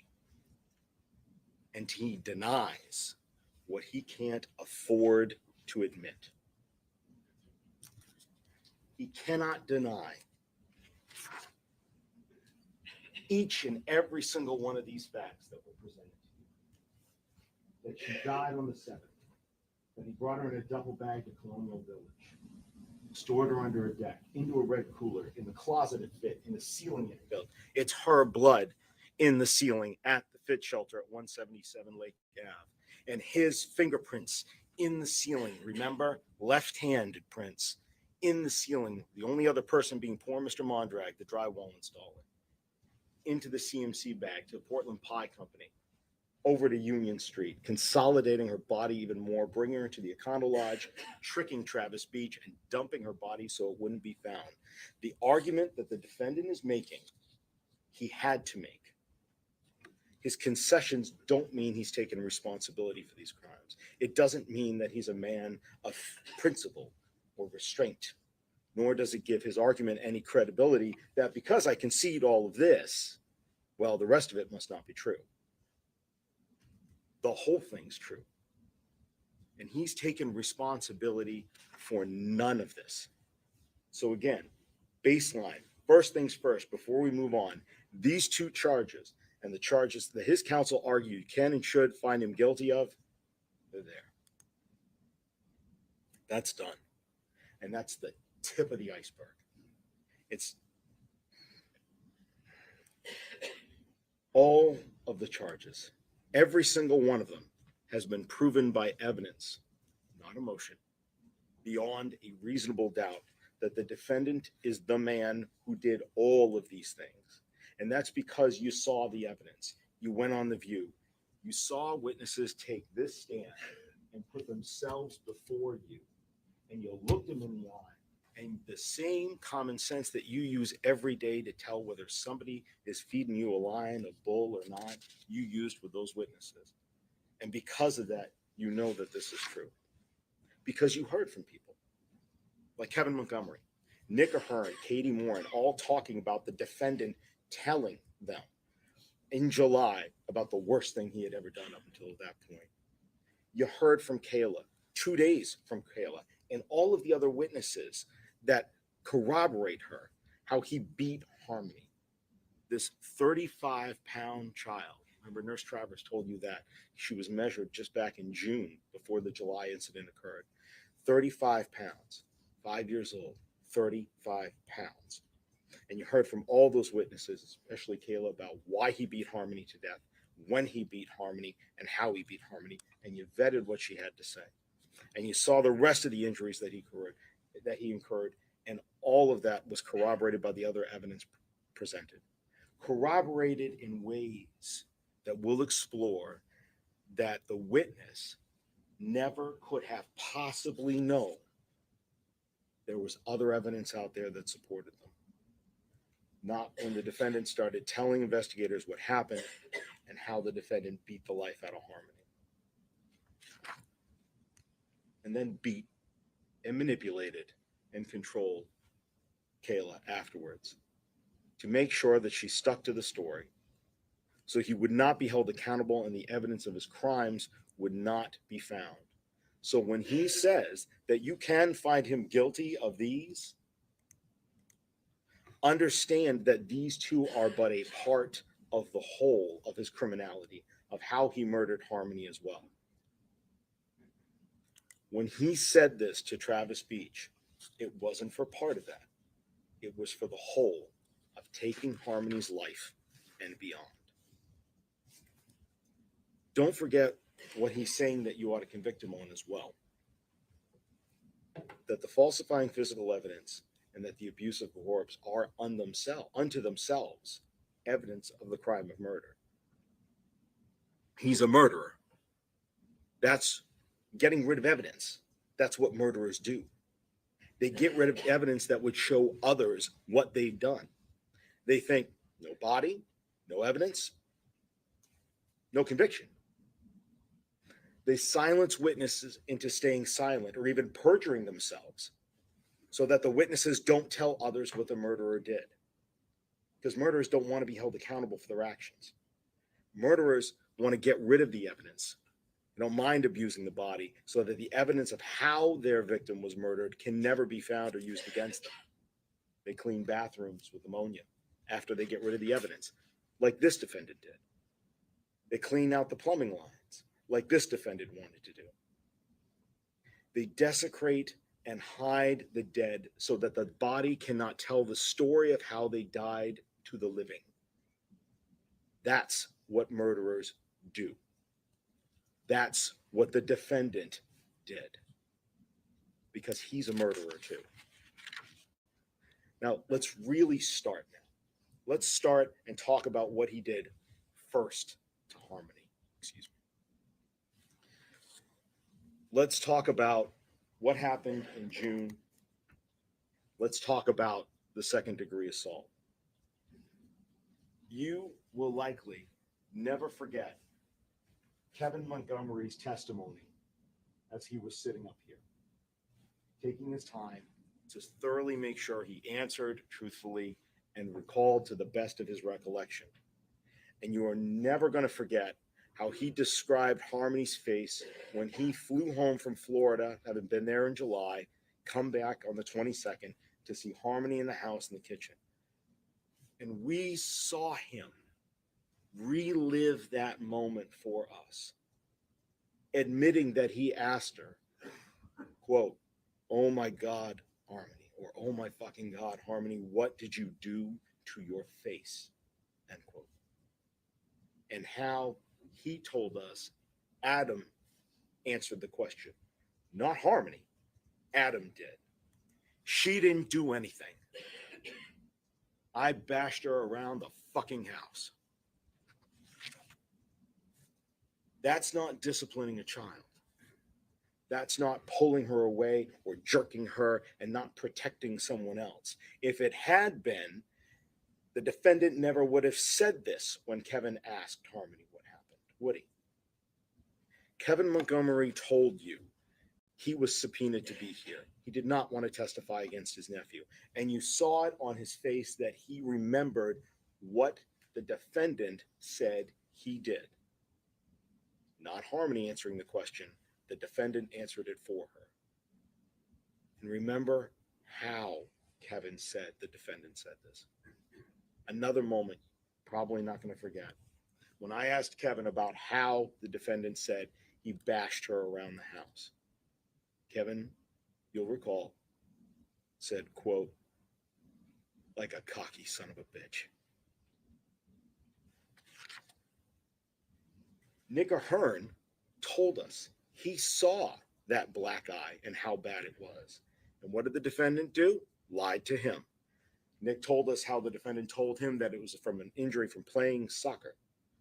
Nick told you he only saw it for what? How many seconds? 4 seconds. Only saw it for 4 seconds. Saw how bad it was. He described it as being pretty intense, that it was concerning to him, and that the defendant let her be outside for all of 4 seconds before the defendant told her to get back inside.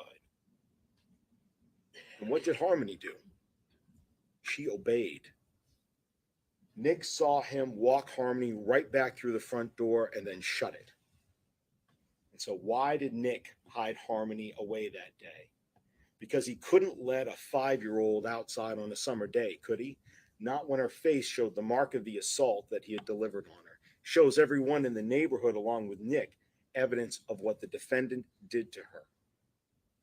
Katie Morin told us that the defendant used other words to describe that day and what he did, besides bashing her around the house. Did she say a jerk? Did she say a grab? Did she say a yank? She did not.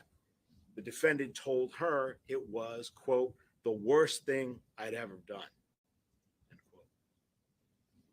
And that he had supposedly backhanded her. That tells you that the defendant knew how badly he beat Harmony that day in July, that the defendant called it to Katie Morin the worst thing that he had ever done. And the evidence from the multiple people who saw how bad this was and who heard the defendant describe either inflicting it upon her or hiding her. Don't forget, we also have Demetrios Saros. When he first went to the house, was he able to see Harmony? He told you. Only from feet away, as the defendant was hurrying up and getting Harmony in the car and driving her out of there. And even a week later, when he finally does get to see Harmony, she still has a mark on her face.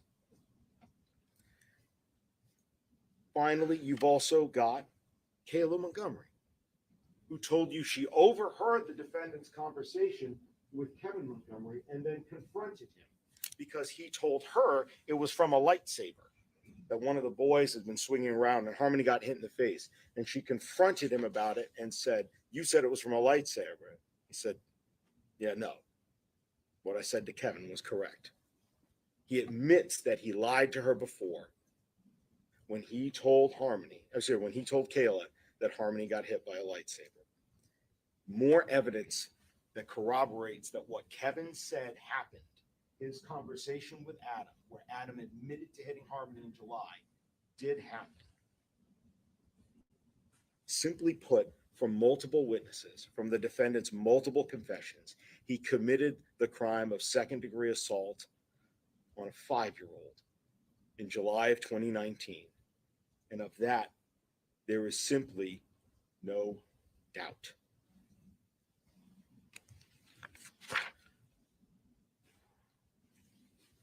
That being said, now we can move on. Who and where and why Harmony was killed? Let's go through what the evidence showed us, one thing at a time. We saw that it was not alone with Kayla, not in the Colonial Village parking lot in the middle of the night, where Adam had gone to go do his business. Not that it was something that you heard that had happened. It was the defendant in the car on the morning of the 7th with his fists. And it was cold. We know it was cold. So cold that Badero's car died that night when they moved over into the Audi. Adam wrote to Matt Gendron, remember, that they were freezing. Cold enough so that Kim Frayne went and gave them the battery pack to help give them the jump start. So we know it must have been cold enough that day that blankets in the back of a car did not appear out of place. Kayla told us how the accidents were happening, and yes, something had happened the night before, but she told you the night before was when the defendant first hit her. For why? for another accident that Harmony had had in the car. An accident that Kayla did nothing about. An accident that the defendant did nothing about and told Kayla to let Harmony lie in it. Kayla told you what it smelled like, and she told you to your face that she still did nothing about it. In the morning, things were still the same. Kayla described for you how it started up again. It was still dark outside. She told you the first blow in the morning, it was still dark outside. We know that. Why? Because it's December 7th. Because it's before they get to the methadone clinic, and we know that the check-in times there are 7:05 and 7:09. And you know how dark it is in December, just a couple of days away from the darkest day of the year, December 22nd. When the defendant gets out of the car, goes in and gets his methadone, and then comes back, he finds Harmony has done it again. The smell of her inability to control her bladder and her bowels, something that she used to be able to do just fine for years. It's back again in his car again. The last place that he has, the only place that he has. And what does the man whom Kayla saw be so rageful do? And remember, that rageful wasn't just seen by Kayla, wasn't it? We heard from Rose Smith, the driver, years later, 2021. She told you that after giving Kayla a ride to the methadone clinic with Adam and coming back, that Kayla had had bruises that day, terrible black eyes, and that she tried to give her phone to Kayla. And her words were that when he wrenched that phone out of her hands, he told her, "You are not giving that phone to my wife." And she described his face how? A look of pure rage. What does that person do when they get back to the car after their methadone and Harmony has soiled herself again? All he has is his car and his rage and his fists. And Kayla described for you how that went on. For the length of time the same length of time that you took driving from the clinic here on Market Street up to the Burger King on Hooksett Road, you drove that drive. You know how long that is. And as the smell continued, she described that the hitting continued. And Harmony took blow after blow until she was moaning. And the defendant points to the fact and says, well, other people, they should have been able to see in the car. It's cold. It's dark. We know there's snow on the ground. Snow in New Hampshire means salt, which means the windows probably look the exact same that yours and mine did this morning. It's not easy visibility. Plus, think about it.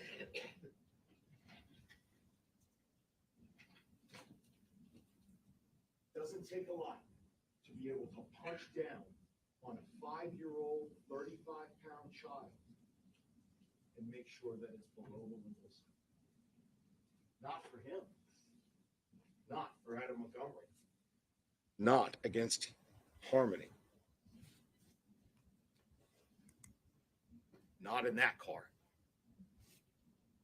And you saw from the Walmart video and the video from Officer Stanzel, when they first approached the defendant, when he was trying to find where Harmony was, you saw from that how the defendant looked.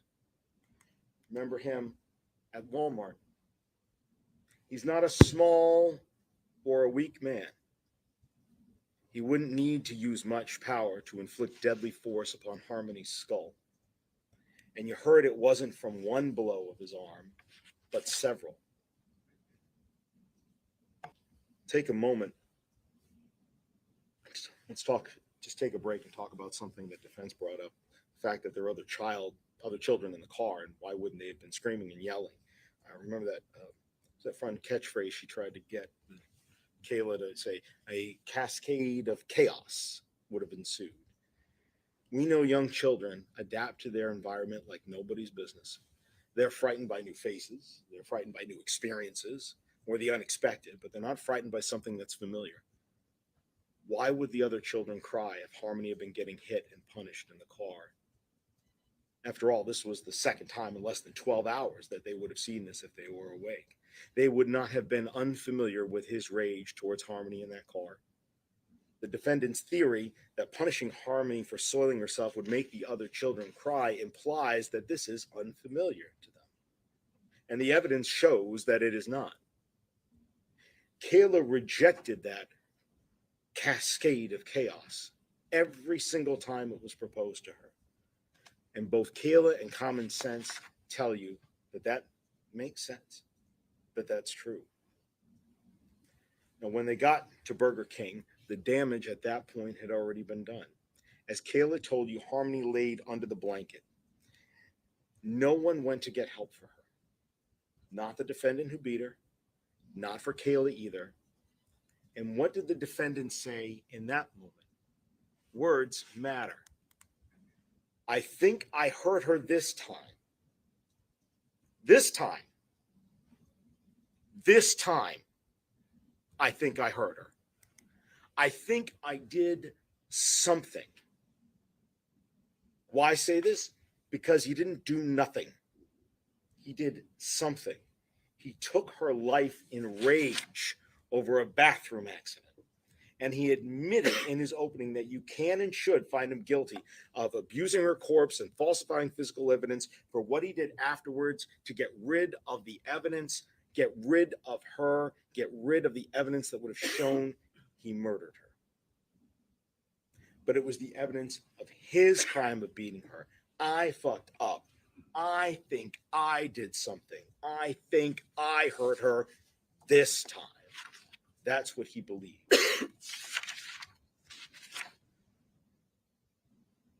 You saw Kayla testify. You heard for 2 full days practically while she was on the stand, having to tell you what she saw having happened. And Kayla did nothing. She did nothing. She did not parent Harmony. She did not clean Harmony. She did not change Harmony when she soiled herself and the defendant told her to leave her in it. She didn't stop the defendant. She didn't try to get Harmony help. She didn't call 911. She didn't yell out. She didn't run out of the car. She didn't disobey the defendant. She's not seeking help. She's not seeking attention. He went through the trunk to get her, not her, because she did nothing. Later, she didn't betray him until after she even lied in grand jury and committed perjury for him. She didn't lift a finger. She did nothing. Nothing at all.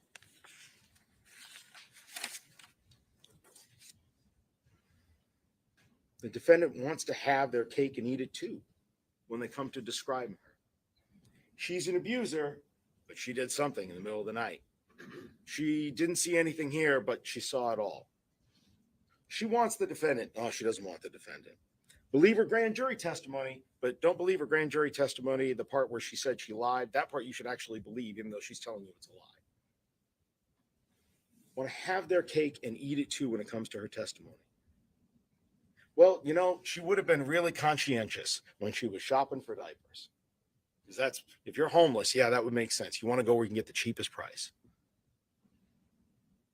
She's a drug user. She's homeless. And for Harmony, she does nothing. They want to argue, well, she would have had this instinct to protect that child. Oh, but she did something to her in the middle of the night. She did nothing. We are tested, all of us, just a few moments in our lives to do the right thing, where our character as human beings is tested to do the right thing. And on this test, December 7th, with where Kayla Montgomery was back in that life, she failed. At grand jury, she failed. She still obeyed him. Even though he had run off to Maine with his second girlfriend since then, she still obeyed him. Katie Morin told you that back then, Kayla would have done anything for the defendant. That's what her protector did to her. He had her conditioned so well physically and mentally, that she kept his secret and she did nothing. You saw that in her testimony when she told you about doing nothing. And she told you about not stopping him from hitting Harmony. And she admitted unashamedly, without reservation, she didn't try to take Harmony to the bathrooms to clean her up. She didn't try to get her help. She did obey. She took Harmony's body to Portland Pie when he told her to later, sitting her between her two children in the stroller for that 15-minute walk down the street. But she did nothing. You don't have to like her to believe her. You don't have to like what she did. You may have very good reasons for hating her, but that doesn't change the fact that she saw the defendant beat Harmony to death. That doesn't change her credibility on telling us what the defendant did. Just because you believe that her failure to do the right thing is despicable, it doesn't mean that on this she's not credible. She actually tried to humanize this guy. Remember her testimony? She cried. And she said to you and admitted she still cares about him. Her in prison, Harmony somewhere, only he knows. And she still cares about him. And she admits how she did nothing for Harmony. If she was singing for her supper, like the defendant suggested in their opening, she wouldn't have done that, would she? She'd have an answer for every question, an excuse for every moment that she did nothing. She didn't have that on the stand. She would never have admitted that she didn't take the kids to the bathroom or that she let Harmony sit in it that night. And yet she did. That's someone who's not making up a story to make herself look better, is it? She never would have admitted that when Harmony is covered by the blanket as they get their food from Burger King, that she unceremoniously dumped a breakfast sandwich on top of the blanket. Harmony can open that herself. After the defendant had covered her and smashed her face. And yet, that is what she told you happened. Kayla admitted to you that she did nothing. It's not the face of a person who's trying to make themselves out to be the saint and the defendant to be the devil. That's certainly not a master criminal schemer trying to exonerate her own behavior, as you just heard in closing arguments. She is not like the defendant. She's not admitting that what she can't deny and denying what she can't afford to admit, because if she did, she would have never admitted to her failure to act to protect Harmony. She would have never denied doing the small things. She would have claimed, oh, I did do those. I tried to redeem myself. And how she comes across, how she testifies.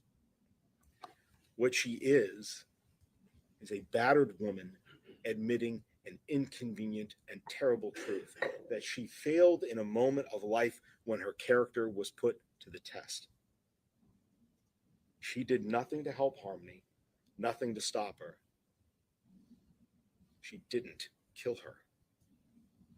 Only the defendant did that.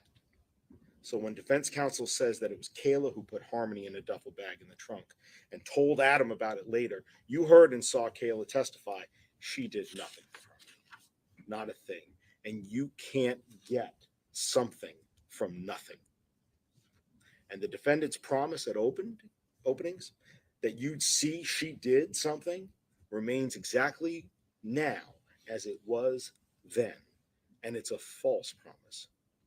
You've seen that theory with evidence presented to test it, and it is still without support. It is still without corroboration, and it is still unreasonable to believe because it was the defendant who did something. When you consider Kayla's testimony, don't consider it alone. Consider it with all of the facts that go along with that testimony. Facts such as that she does have an agreement to tell the truth. Defense counsel questioned her and argued that, well, she had to give the police a lot more to get out of the additional lies that she said in grand jury. But remember, if she doesn't tell the truth, all of this comes back on her. It's back to square one for her. Her agreement is null and void. But the evidence that you saw, how thoroughly the police investigated this case, where Harmony is, location after location after location in New Hampshire, Massachusetts, 900 plus pieces of evidence to help find out what happened, has only corroborated Kayla about who killed Harmony, about when she died, who hit her, who mangled her body, and who dumped her where she is now, somewhere between here and the Tobin Bridge in Massachusetts. Corroboration, big, fancy, 5-syllable word that stands for evidence that supports that a statement is true. If you just had Kayla's testimony alone, with her truthful testimony on the elements of the crime charged, that would be enough for you to go ahead and find the defendant guilty of all the charges. But you don't just have her testimony. You have so much more, because every witness, 50 witnesses that came in and testified to you about and provided evidence, provide some corroboration for Kayla's account of what happened in ways that she never could have known. And that includes testimony and evidence that corroborates her on how Kayla died, and how Harmony died, and why the defendant killed Harmony, why her body was desecrated, how Kayla was silenced for so long, and how the defendant discarded Harmony like trash so she wouldn't be found. Let's look at just one example. How do we know that Kayla's telling the truth when she told us how the defendant tried to induce or cause her to stick to his story, to not testify, to not tell people how he murdered and disposed of Harmony? How do we know that Kayla's telling the truth on that, tampering with her as a witness? It's because the evidence corroborates it. Nicole Giles told us that Kayla was still at the Fit on Lake Avenue, the families in transition shelter, when she saw bruises on Kayla's body. This is back in January of 2020, before Harmony was ever known to be missing. And Kayla is admitting to Miss Giles that the defendant is beating her. And she, what? She asked Miss Giles not to tell anyone. Having just been homeless, now living in a transition shelter with 2 younger children, and having been tested before and failed to get help for a child, she stays silent. She obeys and sticks with the defendant's story. Despite her abuse later, we see that as well from the testimony of Rose Smith, who was giving her that ride for methadone that morning, saw the beating that Kayla had taken the night before. And as she again saw pure rage in the defendant's face as he came and wrenched the phone out of Rose's hands, saying, "You're not going to give my wife that phone." So much so that when you heard and saw Rose testify, you heard her say, ever since then, she refused to drive them around anymore. That she carries pepper spray now. And she said, quote, "something I will never forget." Kayla is under control and doesn't say what happens to Harmony throughout that time period. And he believes that she's helping police. You heard testimony about how he believed the police were listening in on him and tracking him, and that he was ripping light fixtures down, that he was breaking thermostats and electronics. Kayla told you that he was paranoid that she was working with police and was being listened to. It's not a sign of mental illness. It's not a sign of being sad. A sign of guilty conscience. A sign that you want to continue to exert control. And you should think of it as such. That's corroborated by Dennis Cloutier. Remember the handyman at 644 Union Street. He saw the ripped down electronics, the broken thermostats, and he made the repairs. We also see more of that witness tampering from the testimony of Tara Hilbert next door on Orange Street, when Kayla finally does escape physically the clutches of the defendant, to the cycle of abuse that he had perpetrated for so long. The defendant didn't want to be found out. And since he silenced Kayla because he didn't want to be found out what he had done. And you know that from the very beginning. Don't forget the Facebook messages to Travis Beach. The U-Haul was still out there. What did he tell Travis? The day after, the next morning, when he's trying to find out, Travis is trying to find out where the van, because it's supposed to be back. What does he tell Travis right then? Please don't message me stuff like this on Facebook again. Just like getting rid of the body and destroying physical evidence, convincing witnesses to what you've done to stay silent, that's what murderers do. That's what this defendant did. They silenced them into staying silent. And the defendant did that for so very long. He made sure that it was his story that was being told. He continued to tell his story and different variations of it to everybody. His lie that he created.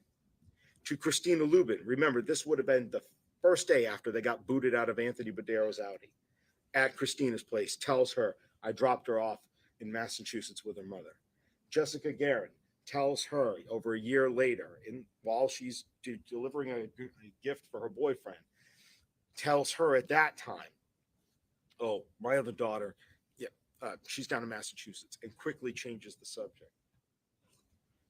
Demetrios Tsaros, the former DCYF employee, tells her, no, send her down to her mother in Massachusetts. Did that right around Thanksgiving. Courtney Garcia, who sees Harmony in the car on Thanksgiving Day and not there just a couple of weeks later. What's the defendant's story? What does the defendant, not Kayla, what does the defendant tell all of these people and tell Courtney Garcia? Dropped her off at my mother's. She was having bathroom problems. I'm sorry, dropped her off at her mother. She was having bathroom problems. Tells Rebecca Maines, dropped her off. Their biological mother doesn't even let me see her.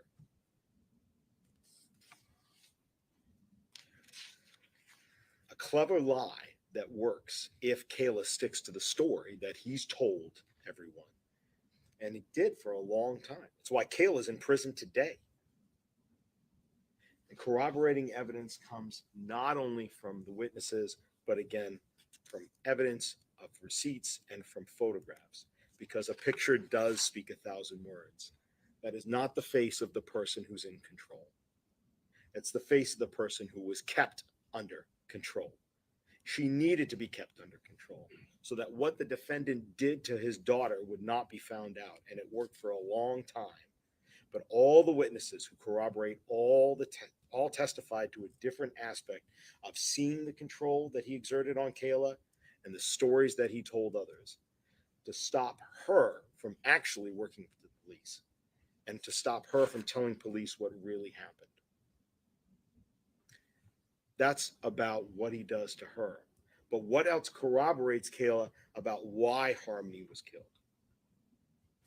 The defendant again, not only about why, but telling Courtney Garcia and Rebecca Maines that why she is no longer with him, or one of the reasons at the time he gets rid of her, is because she's having bathroom accidents. So you know that that's the reason why he did what he did to her on the morning of December 7th. He's still mad about why this happened. He's still talking about it months with Rebecca Maines, years later. It's why he killed her, having accidents in the car. When Kayla said that the defendant hit her overnight and says words of, you have to stop doing this, that's corroborated by what he told Courtney Garcia and Rebecca Maines, that he got rid of Harmony because she was having accidents. Rebecca Maines told us just yesterday, a friend of his, a close friend of his, that these accidents are what made him take Harmony away to, what did Rebecca testify? The defendant told her, a better place for Harmony, a better place. He told her that he thought Harmony was having these accidents on purpose. And Courtney Garcia especially recalled that the defendant said the accidents were happening while they were living in the car. So when the defendant says there's no evidence to support Kayla about what happened in the car, you know that's not true. Rebecca Maines could not have been clearer yesterday when she told you and clarified for both sets of counsel that the defendant told her he hated Harmony because Harmony reminded him of Harmony's mother.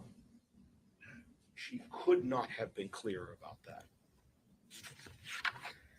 Remember, if the defendant himself agrees with his displeasure and anger at Harmony when he got rid of her, and that was because of having accidents in the car, and when he says it to other people, that's not a coincidence. That's corroboration. Corroboration that he was angry at Harmony for the bathroom accidents.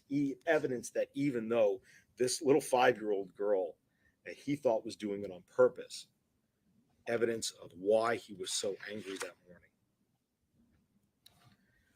What else corroborates Kayla's account of when Harmony was killed and what the defendant did to her? Matt Gendron and Kim Frame. Both of them corroborate the time of when this occurred. Both of them corroborated because Kayla told you it happened when they were back, when the last night that they had their car going into the morning.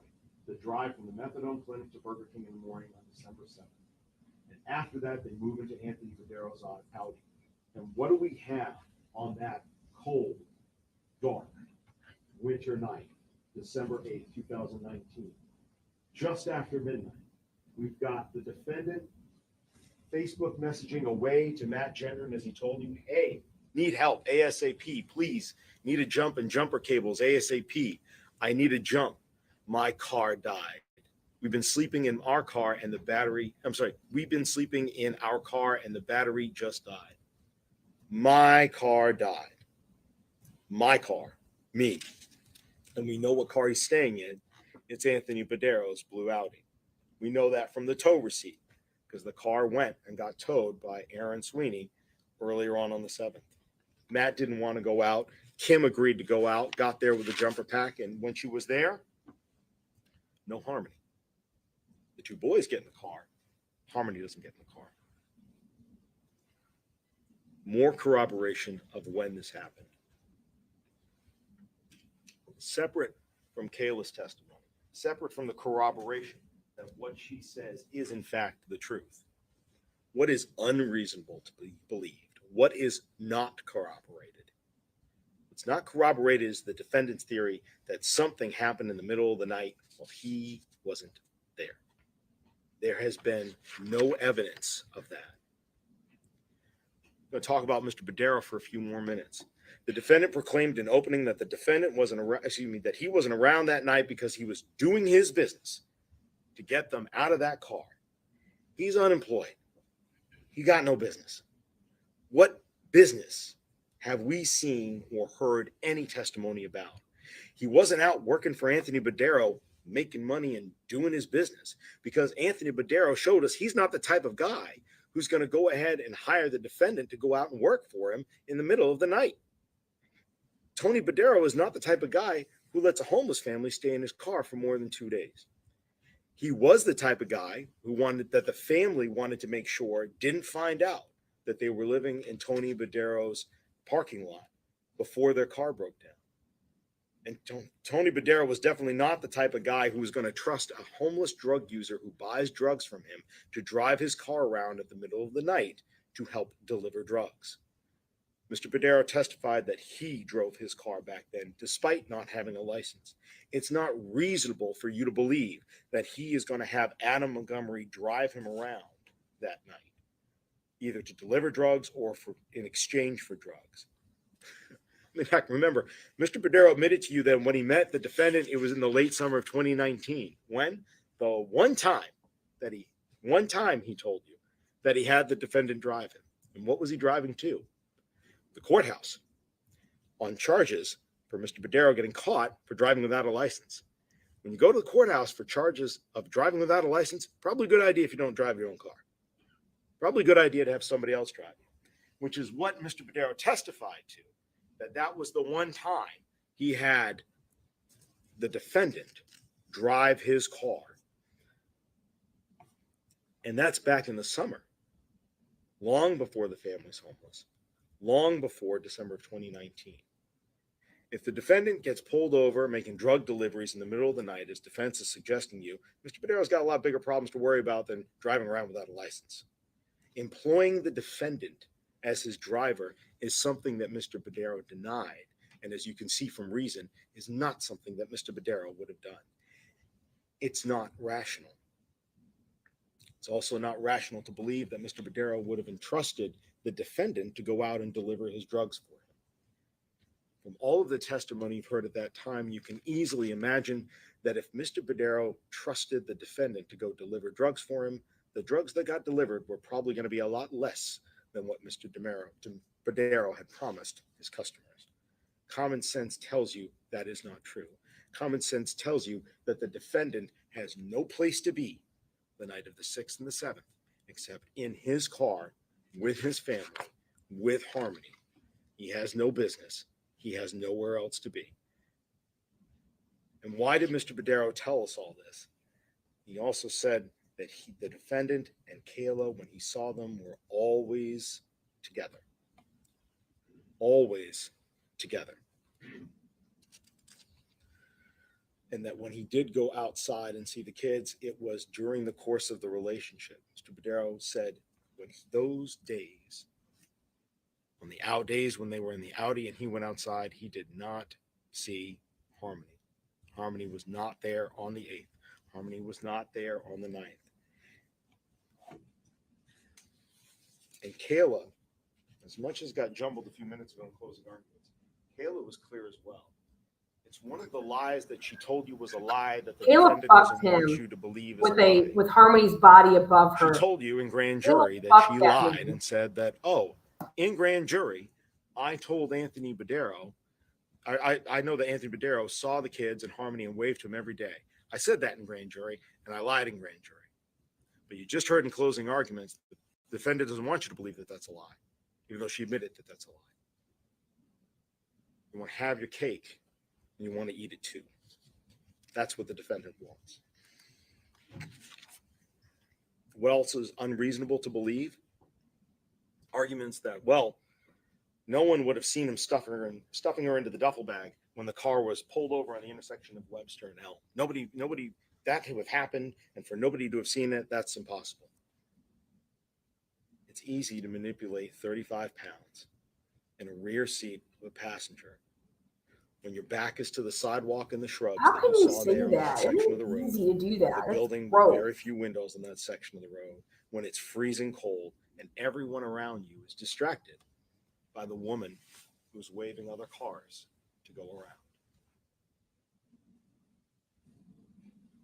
The physical evidence in the car and the physicality of manipulating Harmony's body show that this is yet another way in which the defendant's theory is unsupported. That his arguments that Harmony died from something other than his hands the morning of December 7th, that is unreasonable. It was he who punished her with his fists that day, and it was he who decided to destroy, alter, conceal, and remove her body from the Sebring to be sure it couldn't be used against him when somebody came asking, where is Harmony?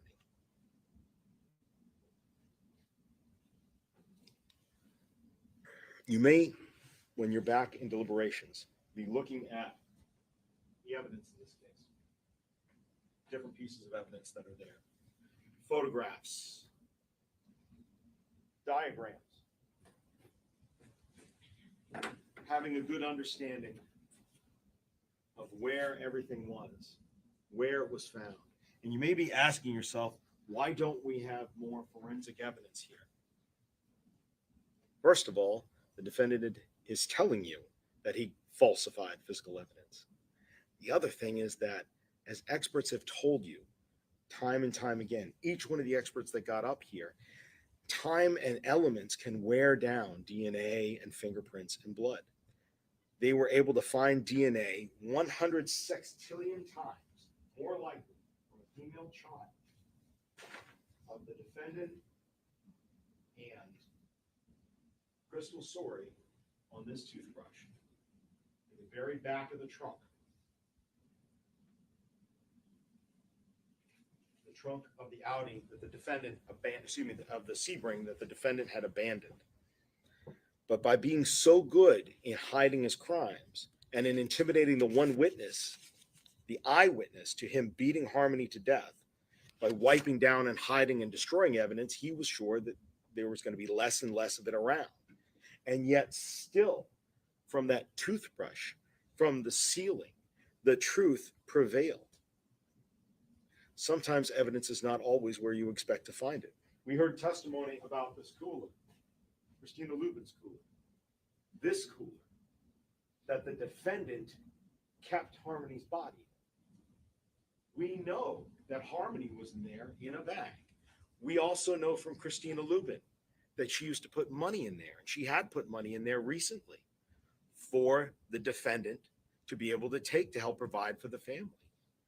So we know there should be fingerprints on the inside of that, because their fingers definitely would have gone in to take the money. And yet the fingerprints are not there. We know that latent prints sometimes go away. And yet when Kayla Montgomery comes forward and tells you,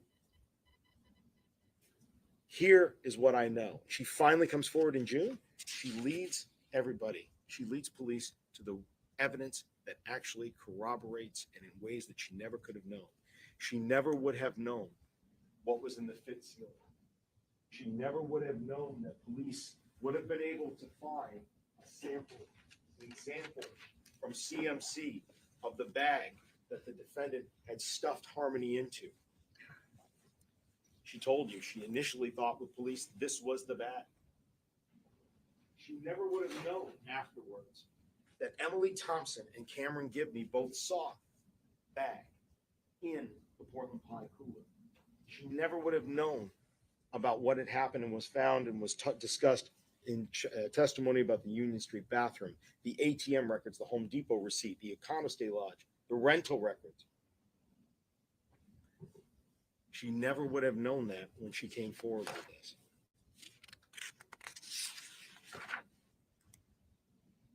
In the ceiling, not even my height, Kayla Montgomery is not climbing up there to be able to look and see that there's something still in that ceiling. Part of all of those different things and what happened, you should also go ahead and consider what Kayla said afterwards about the forensic evidence that she could not have known would have corroborated. You heard about the bag of lime. It's not the fanciest looking bag of lime up there, is it? But that's the one that she identified. So let's talk about that for a moment. It's the bag of lime that has the same SKU that had been purchased the day of February 26th. That at 11:20. This should have been inadmissible. At the Citizens Bank, South Willow Street, and 20 minutes later, across the street at the Home Depot, that's when there's a purchase of that bag of lime. That SKU number specifically was found, as was testified to by the gentleman from Home Depot. A purchase of Get a lime screenshot of that. by a person who doesn't own a lawn and Get a has picture of nothing to that. fertilize in the middle of the winter. Common sense tells us maybe the defendant really wanted to get some lye, L-Y-E, like you would find in Drano, breaks down organic material, rather than lime to make your soil, doesn't lower the pH, it raises it, makes it less acidic. But the lime purchased at Home Depot 20 minutes after the ATM transaction, and what was it purchased with? A grinder, a blade, Battery. that purchase, and a battery, excuse me. That's not a coincidence. Again, that's corroboration. Corroboration that when the defendant talked about how he wanted to get rid of Harmony's body, when they got their tax account That should have been refunds inadmissible. in their account, that's what he did. So when she told you, we heard about this a moment ago in cross-examination, when she told you that she had seen this grinder new in a box at some point, believing that she had seen it at her mother's house earlier on, when the defendant said that was the kind of saw he wanted to use to get rid of Harmony's body. And then when you heard that Christina Lubin doesn't own this kind of saw, it's a grinder. She does woodworking. This is not a woodworking tool. It's for grinding metal.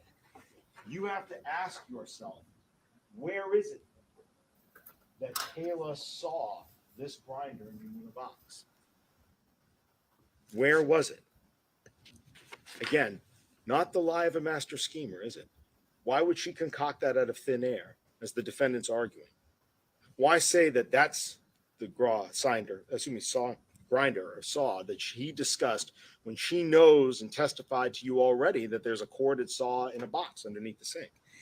If this was untrue, if she had not seen this grinder at some point new and in a box, if she was singing for her supper, she would have instantly just said, oh, yeah, it's the saw that we have down there. Saw the whole thing. That's what happened. Yeah, detectives, that's the saw. But she didn't do that. She identified the grinder. She said she saw it new. She remembers it because that's what the defendant talked about wanting to use on Harmony. If she didn't see it at Christina Lubin's house, and the only other place you can reasonably conclude is that she saw it at Union Street, along with the bag of lime, and she doesn't remember it clearly. That's the only other reasonable, logical conclusion to make. Incidents.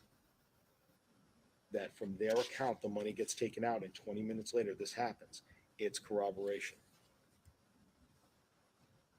And the next day, Dennis Cloutier is over at the house. The next day, trying to snake the drain, as asked by the defendant. And who did he say is pacing behind him while he is trying to snake the drain? Like he would remember that. I'm sorry. I am absolutely ridiculous. Defendant, he said. Just the defendant who was pacing behind him. Later, 4 years later, can remember More that. evidence that Kayla would never have known corroborates what happened. More and more and more. She could never have known that there would be easy pass toll records of the same rental vehicle going back and forth, as Trooper Hernandez told us, through the Tobin Bridge on the night that he left to get rid of the body with the U-Haul. No, but She she would have could known never the have known U-Haul when she receipt. told police what happened, that those records were there, and that lo and behold, the odometer perfect. And this is about the disposal. distance, This is about the common sense disposal tells of the you body, that. She not didn't the know. murder. She didn't know that that corroboration existed. It doesn't, Because it's it's not corroborating. reasonable to He already think conceded that to. Kayla would tell and enable police to find other evidence that she did something. If she was the one who had killed Harmony, like the defendant wants you to believe, she would never They have both done any suck. of this. The theory does not fit. And I want to jump to another reason why this theory does not fit. He's shown us that he's not the type of person that would have allowed this to happen under his theory. He's argued to you that he's a caring parent, despite what we've seen from the rest of the evidence.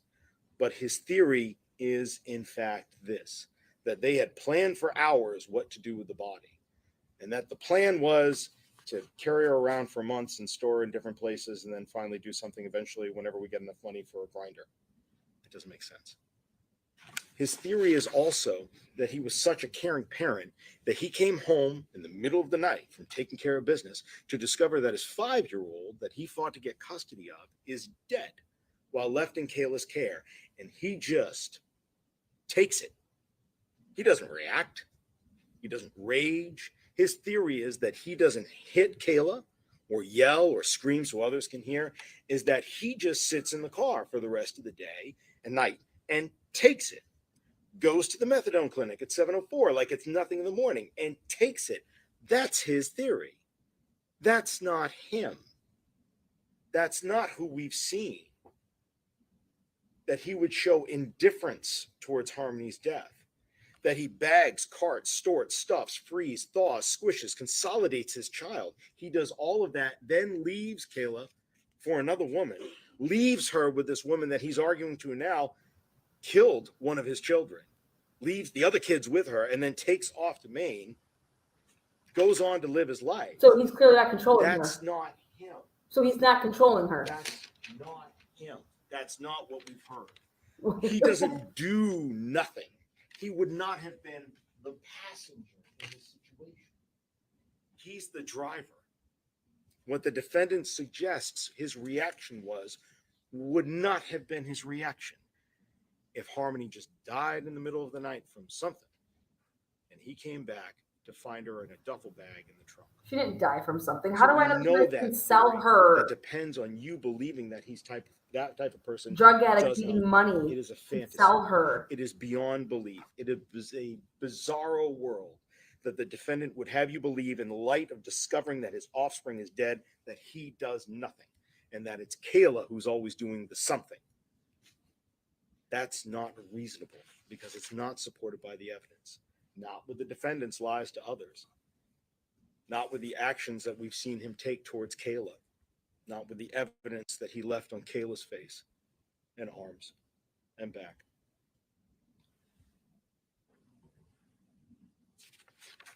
And he lied to others too.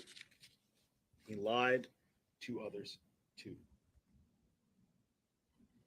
Who's the one that's getting rid of the phone?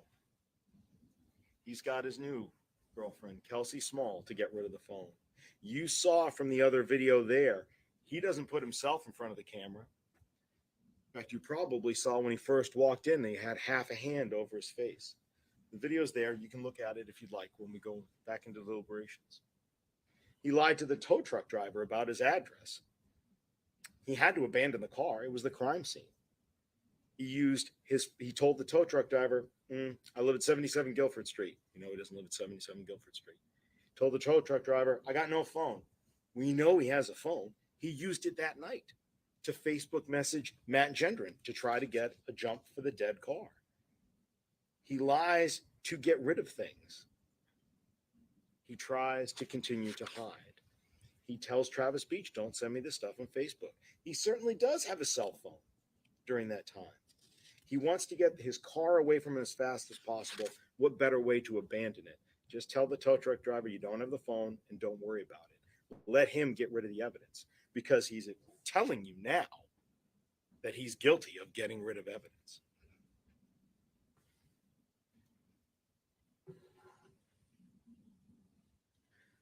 The defendant admitted only to what he had to, which to you or I would be unspeakable acts to do to any human being, let alone a small child, let alone your own flesh and blood.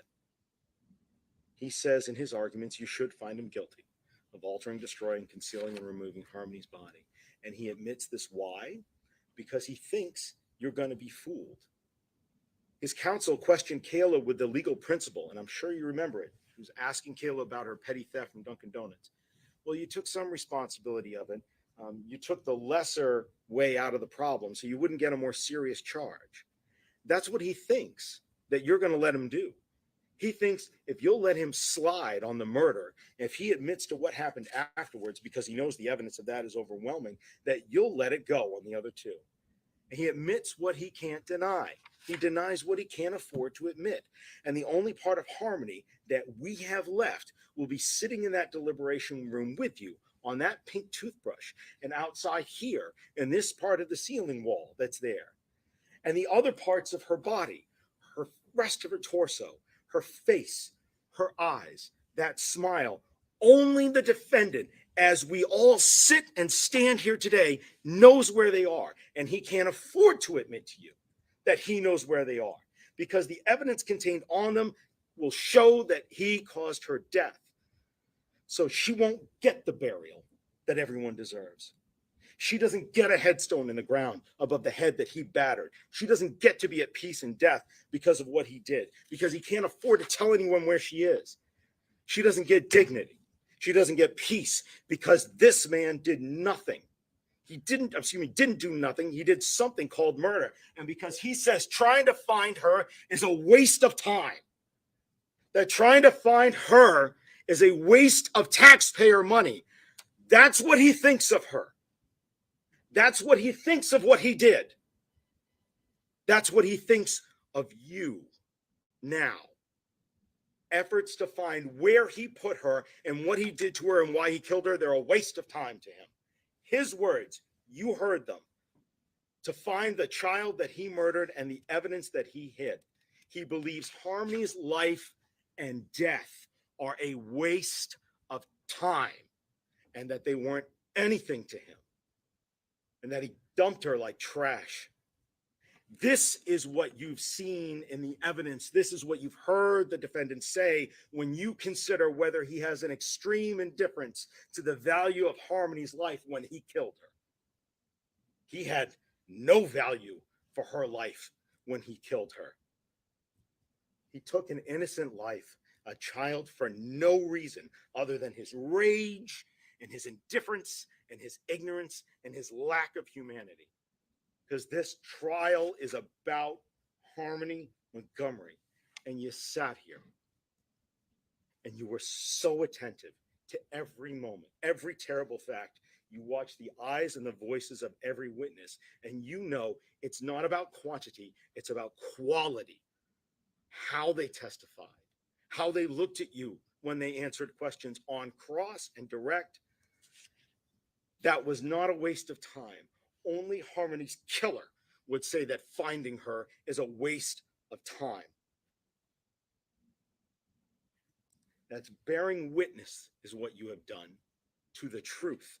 And that's a front row seat on what this man perpetrated on Harmony and her body and the truth from being shown to you, who cowardly runs off to Maine to distance himself from the scene of his crimes, who runs with Demetrios, comes to the house and could see that bruise on her face. And even then, a week later, Demetrios still saw marks of her after the defender had bashed her all around the house.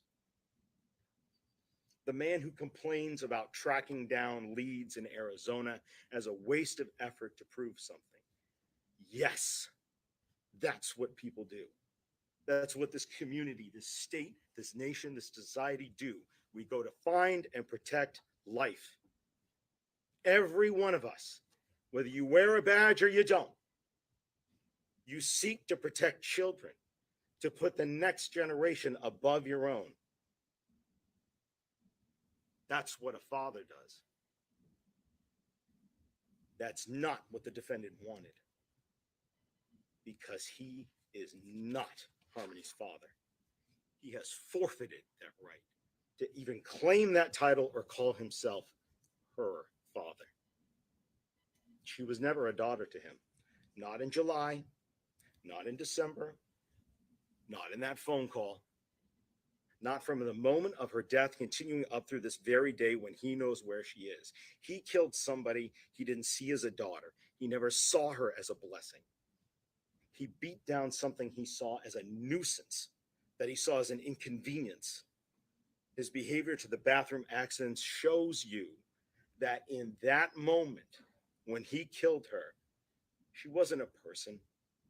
She was an object, thing. And he was mad at this thing that ruined his car. And he hit, and he hit, and he hit this thing to make it stop doing what he didn't want it to do, to teach it a lesson, until he said to Kayla, I think I hurt her this time. I think I did something. And he might as well have said, I think I broke it. And that's what he did to her. Afterwards, only proves that his actions don't believe that he murdered his daughter. He broke one of his things. And like any broken thing that somebody never really loved, they throw it away. And that's what he did. He may have genetically donated half of his DNA to her, but he was not her father. She was an object. Then why'd you that give her? he Then why'd you give her to stuffed him? Through, shelved in a walk-in cooler. Cameron Gibney told you she was down next to the mustard. She was an object made even tinier from her 35 pounds when she was alive by defrosting and consolidating her down, that he took to a hotel and he drove through some tolls and he threw it away. And he knows where she is right now, but he believes it's a waste of time and taxpayer money to try to find her. So don't you ever think that this man murdered his own daughter. What? Rebecca Maines told you Oh, fucking Rebecca Maines. She reminds him of her mother. All these years later, Rebecca Maines comes forward. Fuck out of here. Defense counsel told you to go ahead and put emotion aside and look at the facts. Yeah. Look at the Okay. facts. Look at the facts and call him a killer. Put emotion aside, look at the facts, and then you can call him a tyrant. And you can call him call him rageful. Those descriptions suggested to you, maybe, evil. But don't call him a father.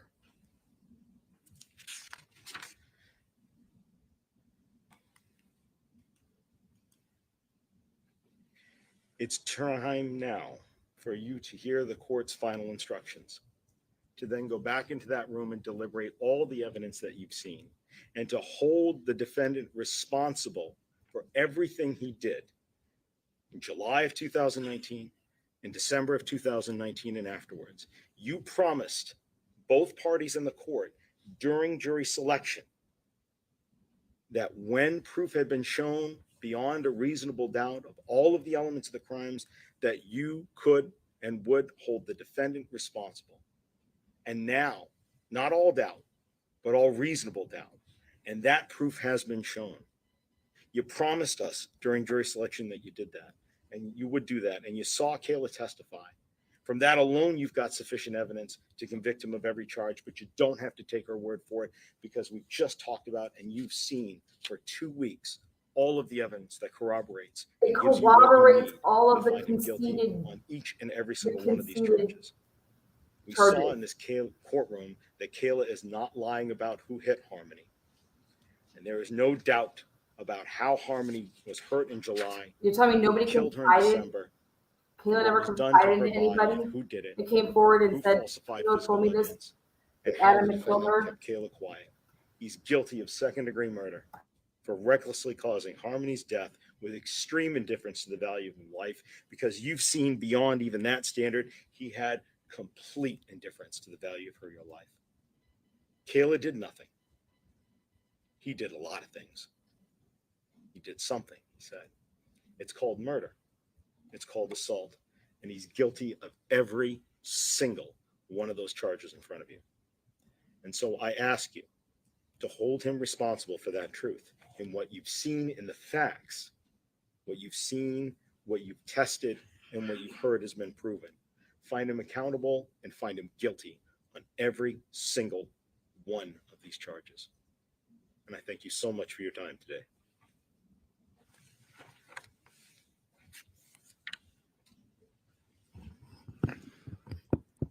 All right, ladies and gentlemen, I'm now going to give you my final instructions. As I said to you earlier, you will have, I'll send 12 sets of all the instructions, both the ones that I gave to you prior to opening statements and the ones I give to you now as a whole. You will have written copies of these instructions with you in the jury deliberation room, so please listen carefully. Please remember that in order to reach a verdict in this case, whether it is guilty or not guilty, your verdict must be unanimous. Prior inconsistent statements. In deciding whether to believe a witness, you may consider whether the witness made statements before trial which were not consistent with the witness's testimony at trial. Thus, if the witness made an inconsistent statement before trial, you may use that statement in deciding whether to believe that witness's trial testimony. Keep in mind that you may not use the statement made before trial as proof that the facts in this statement are true. The statement made before trial is only to be used by you in deciding whether to believe a witness. There are, however, 2 exceptions to this general rule that prior statements may only be used in assessing witness credibility. If the statement made before trial was made by the defendant or by a witness under oath, then you may use that prior statement as proof that the facts in the statement are true. I'm now going to discuss the definition of a crime and the crimes with which the defendant is charged. The definition of a crime. A crime is the breaking of a law for which the law provides punishment. All crimes have at least 2 parts, an act and a criminal state of mind. In deciding whether a person is guilty of a crime, you must determine both what the person's actions were and what his state of mind was. For a person to be guilty of a crime, he must have physically acted to do something that is criminal, and he must have had a particular state of mind. Unless a person both acted to do something that is criminal and had the required mental state, that person has not committed a crime. That means that if a person either did not physically act to do something criminal or did not have the required mental state, then he is not guilty of a crime. To understand how mental state works, consider this example. Suppose two automobile drivers hit a pedestrian who was crossing the street. Suppose one of the drivers hit the pedestrian deliberately, whereas the other one did so out of carelessness. The two drivers would be guilty of different crimes, even though they both committed the same act, because each had a different mental state. Proof of intent. To prove that the defendant has committed a crime, the state must first prove that the defendant did certain acts, and second, that the defendant acted with a certain intent. Whether the defendant acted with the particular intent charged is a question of fact for you to decide. Keep in mind that there is often no direct evidence of intent because there is no way of examining the operation of a person's mind. You should consider all of the facts and circumstances in evidence in deciding whether or not the state has proven that the defendant acted with the intent as it is charged in the indictment. Multiple indictments, one defendant. Each of the indictments against the defendant constitutes a separate offense. You must consider each indictment separately and determine whether the state has proven the defendant's guilt beyond a reasonable doubt. The fact that you may find the defendant guilty or not guilty on one of the indictments should not influence your verdict with respect to the other indictments. The charged offenses. Charge ID 1937947C. The defendant is charged with the crime of second-degree assault. The definition of this crime has three parts or elements. The state must prove each element beyond a reasonable doubt. Thus, the state must prove that 1, the defendant caused bodily injury to Harmony Montgomery, and 2, Harmony Montgomery was a child under the age of 13, and 3, the defendant acted knowingly. Certain words in the definition need to be further defined. Knowingly. A person acts knowingly when he is aware of the nature of his conduct or the circumstances under which he acted. The state does not have to prove that the defendant specifically intended or desired a particular result. What the state must prove is that the defendant was aware of the nature of his conduct. Charge ID 2027112C. The defendant is charged with the crime of second-degree murder recklessly with extreme indifference to the value of human life. The definition of this crime has three parts or elements. The state must prove each element beyond a reasonable doubt. Thus, the state must prove that 1, the defendant caused the death of Harmony Montgomery, and 2, Harmony Montgomery was under the age of 13, and 3, the defendant acted recklessly under circumstances showing an extreme indifference to the value of human life. These are the elements of the crime of second-degree murder recklessly with extreme indifference to the value of human life. Certain words in the definition need to be further defined. Recklessly. A person acts recklessly when he is aware of and consciously disregards a substantial and unjustifiable risk that his conduct would cause a certain result. The risk must be of such a nature and degree that, considering the circumstances known to him, its disregard constitutes a gross deviation from the conduct that a law-abiding person would observe in the situation. There are several components of a reckless mental state that the state must prove. 1, the defendant was aware of a substantial and unjustifiable risk that his conduct would cause a particular result. And 2, the defendant consciously disregarded the risk. In other words, he elected to disregard the risk and take the chance that his conduct would cause a particular result. It is not enough for the state to prove that the defendant failed to become aware of the risk involved. The state must prove that the defendant was aware of the risk and consciously disregarded it. And 3, from what the defendant knew of the circumstances, his disregard of the risk was a gross deviation from what a law-abiding person would have done under the circumstances. The key words here are gross deviation. If you find that the defendant's actions were unreasonable or thoughtless, that is not enough. To find that the defendant acted recklessly, you must find that his disregard of the risk was a substantial departure from what a law-abiding person would have done under the same circumstances. For a killing to be second-degree murder, the defendant must not simply act recklessly, but rather must act recklessly under circumstances showing an extreme indifference to the value of human life. This means something more than merely being aware of and consciously disregarding a substantial and unjustifiable risk of death. The risk involved and the disregard must be so blatant as to manifest extreme indifference to the value of human life. Charge ID 2027113C, falsifying physical evidence. The defendant is charged with the crime of falsifying physical evidence. The definition of this crime has 3 parts or elements. The state must prove each element beyond a reasonable doubt. Thus, the state must prove that 1, the defendant believed that an official proceeding or investigation was pending or about to be instituted. And 2, the defendant altered, destroyed, concealed, or removed the body of Harmony Montgomery. And 3, the defendant's purpose in committing that act was to impair the verity or availability of the physical evidence in the proceeding or investigation. Certain words in the definition need to be further defined.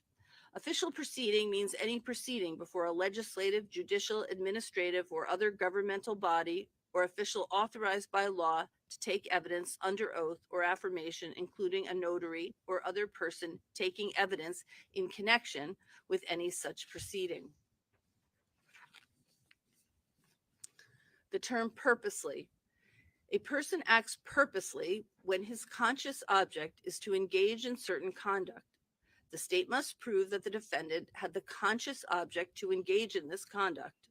The key words here are conscious object. To have a conscious object means to have a specific intent. It means that the defendant desired to engage in certain conduct. It is not enough for the state to prove that the defendant knew or was aware of what he was doing, nor is it enough for the state to prove that the defendant created a risk of injury or harm. To prove that the defendant acted purposely requires more than that. It requires proof that the defendant specifically intended or desired to do a particular act. Charge ID 2027114C, abuse of corpse. The defendant is charged with the crime of abuse of corpse. The definition of this crime has 3 parts or elements. The state must prove each element beyond a reasonable doubt. Thus, the state must prove 1, the defendant removed, concealed, or destroyed the corpse of Harmony Montgomery or any part thereof. 2, the defendant acted unlawfully. And 3, the defendant acted knowingly. These are the elements of the crime of abuse of corpse. Certain words in the definition need to be further defined. That word is knowingly. I've already read you the definition. In the instructions, I just refer you back to the definition that I gave you of knowingly. So it's the same definition that applies here. Charge ID 2027115C, tampering with witnesses and informants. The defendant is charged with the crime of tampering with witnesses and informants. The definition of this crime has 3 parts or elements. The state must prove each element beyond a reasonable doubt.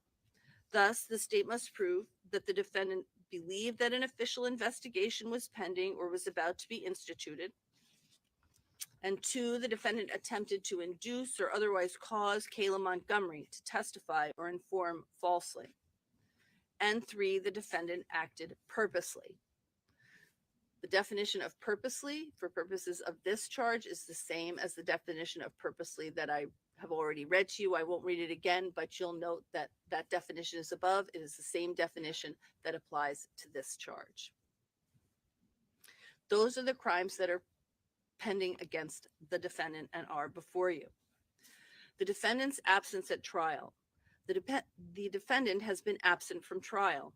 His absence from trial is not evidence in the case. You are not to guess or speculate as to the reason for his absence, and you may not draw any negative or adverse inference as a result of his not being present. You are not to consider for any purpose or in any manner in arriving at your verdict the fact that the defendant was not present at trial. That fact should not enter into your deliberations or discussions in any manner at any time.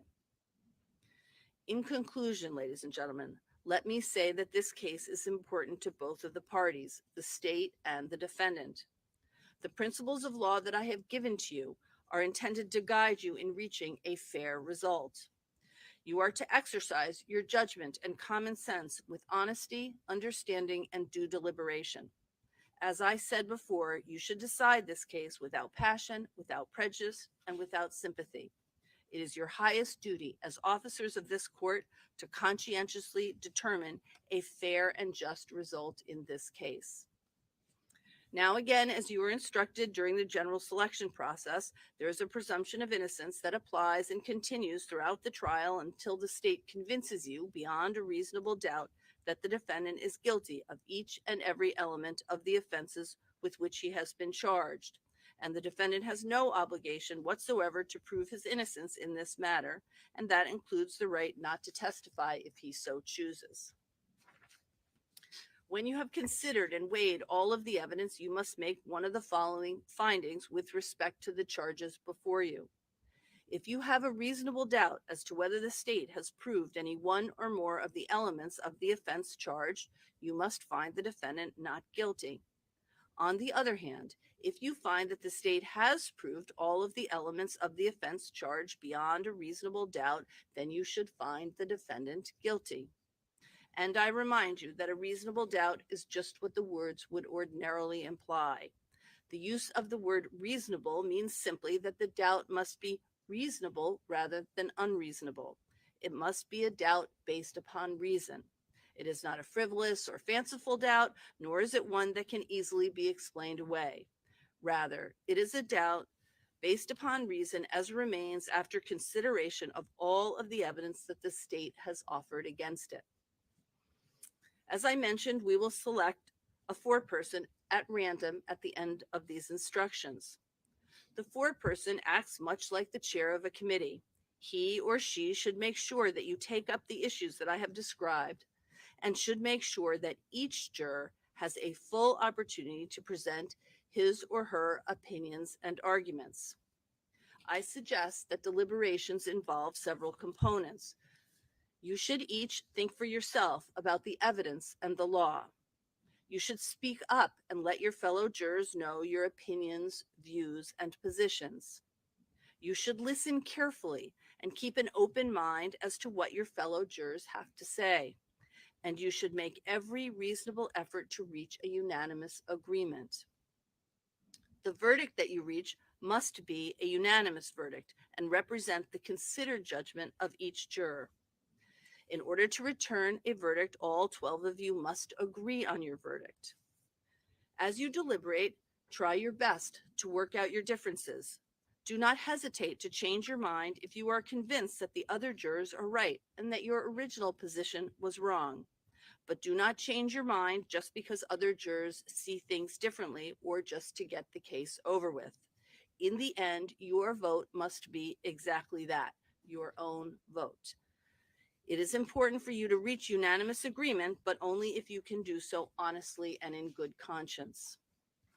If any questions concerning the law should arise during your deliberations, the foreperson should write the question out and sign and hand it to the court officer. The court officer will bring that to me and I will respond. You should take as much time as you like. You will be given a verdict form to complete. When you have arrived at a verdict, let the court officer know, and you will be returned to the courtroom where the foreperson will render the verdict orally in response to questions that the clerk of court will ask. The jury foreperson may use the jury verdict form in answering the clerk's questions as to each charge. So, ladies and gentlemen, I am going to send back one jury verdict form that has each of the charges and a place where you can record what your verdict is. And that document can stay with the jury foreperson when you are brought back into the courtroom, and the jury foreperson will use that to respond to the clerk's questions. Please bear in mind, in your deliberations, there can be no communications with anyone other than the other deliberating jurors in the case or the bailiff. You are not to use your cell phones or smartphones to communicate with anyone, check email, or use the internet. Your verdict in this case must be based solely on the evidence presented at trial and the law as I have explained it to you.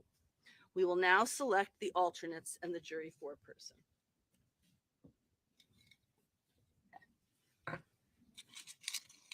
So the first alternate will be juror number 9.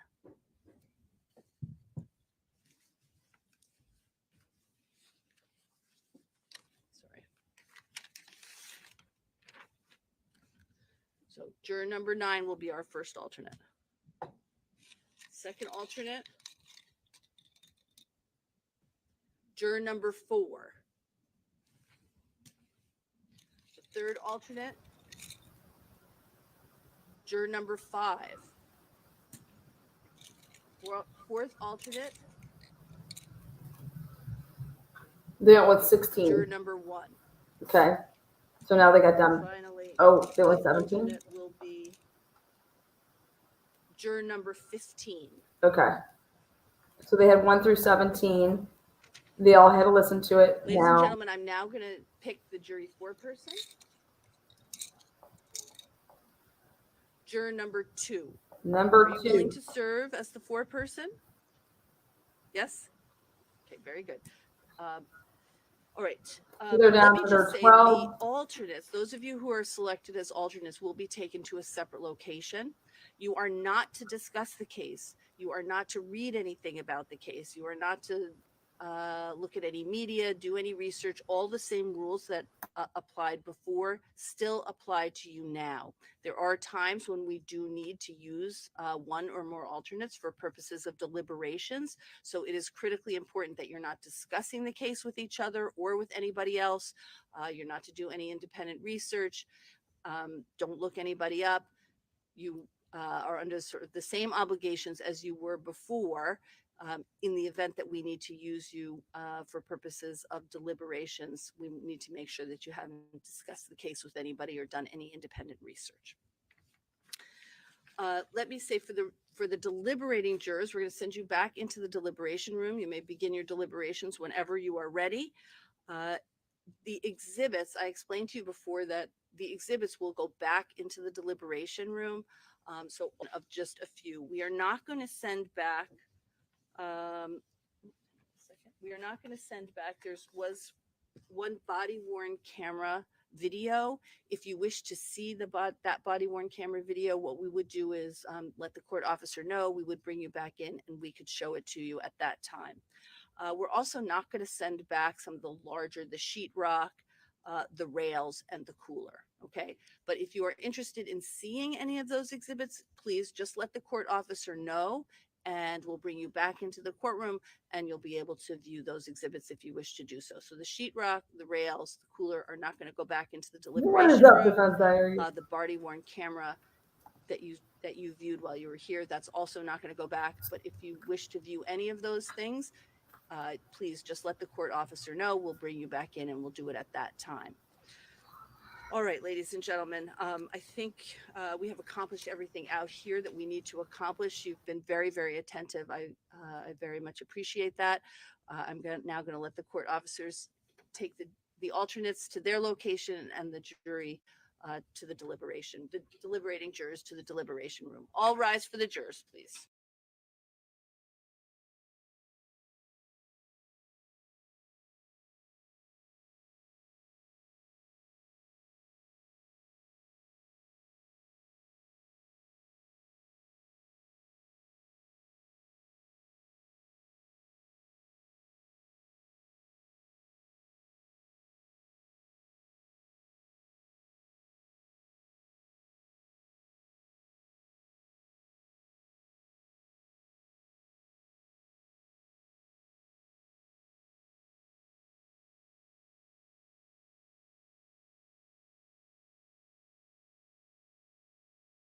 Am I fucking muted? Well, let me just rewind that part. I'm not even drinking. Fuck. So really quick, all I said was that we're in the back room. Boston's the foreman. I'm dropping the link. You have a minute because you're part of my jury. As the foreman, when we got back there, I would say, okay, let's start with this. Let's start with, he's already conceded to 2 of the charges. And let's start with a poll here. Who thinks, Adam is guilty of second-degree murder? Show of hands. Who thinks Adam is guilty of, the other 2, which is intimidation of a witness and assault? Show your hands, right? Maybe Bob should take the link and tell us how he would feel about that. I shouldn't be muted now. So, guilty on all counts. Bob is raising his hand and he says, I am in the number 1 category, guilty on all counts. Do you think that the state did enough of a job in terms of proving that Adam is in fact the one that, obviously killed Harmony if he's conceding to the other 2? I personally think that the jury is going to have such a hard time taking out the emotion. If I could vote, and it could be my way, I would say, can we get Kayla on the ticket? Can we get rid of her deal? But how long do we think they're going to be back there? It's also like this. How can you not hear me? If you can't hear me, I'm unmuted. So it's also this thing is if Adam didn't do it, then who did? Then you have no choice but to say that Kayla did it and he's covering. So are these charges bundled, meaning it's a verdict? I didn't hear that. I think that his absence is absolutely fucking cowardice, 100. I know they can say all day not to take that into account, but how does a jury not take that into account? In fact, I was shocked. If you're going to go ahead and concede to, the tampering and abuse of a corpse, why not take the stand and say what you did and where you put her if you're conceding to that? And if you didn't kill your daughter, if you're, I didn't kill my kid. I 100% did this, this, and this. And investigators, this is, when we rented that U-Haul, this is what it was for, or that U-Haul had nothing to do with it. And I did it on this day. And I went here and I did this and I did that. So I think for me, if I was defending Adam, I would be telling him, well, Adam, if you're going to be conceding to this, why don't you tell them where you put Harmony and how it all went down? Because that I think would have been, like we said, like nobody was predicting this twist where they on day 1 are going to concede to these 2 counts. I think Kayla is a liar. I think that how do we know that they didn't sell Harmony? Drug dealer, drug users, Harmony. I want to see some bank records. How'd they get that $6,800 in their account? People say taxes. I want to see that. I want to see more of those bank records. And I can't believe the defense didn't kind of harp on that. Like, where are they getting the $6,800?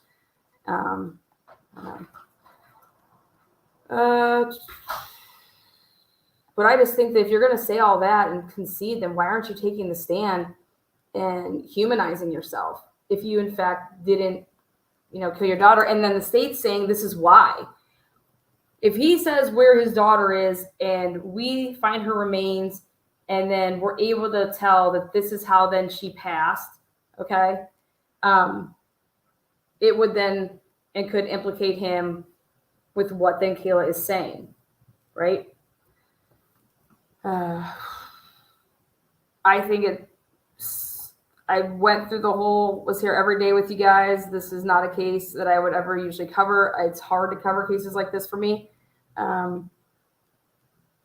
But that poor jury, the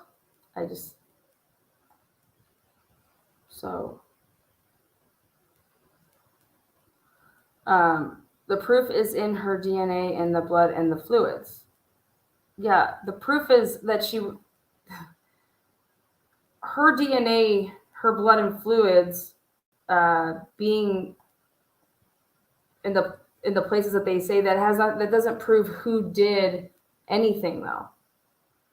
So it's Kayla's words, what she came forward with in her first proffer, second proffer, third proffer, after she committed perjury not once but twice. And it was after Kayla also was told by her attorney what the opening statements were, is that they're going at Kayla and saying that, I want to know what happened at 2 and 3 o'clock in the morning. It's just awful. I will stand by it. I believe that the state 100%, how Adam Montgomery ever got custody of Harmony is absolutely unfucking believable.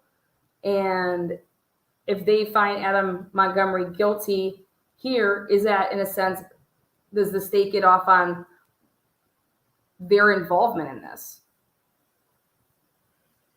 I didn't like how in the closing to talk about Demetrius and going over there. No, no.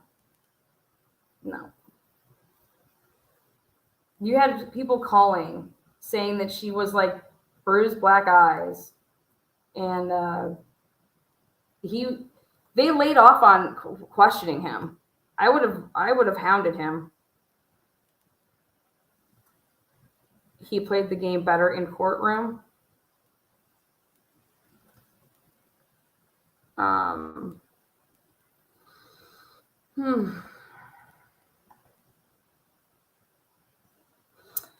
So again, we took a poll earlier. We were actually divided with 3 people that couldn't decide whether they proved who did it. 10 people had guilty. 6 people said not guilty out of the 20. I feel bad. I feel bad for the jury.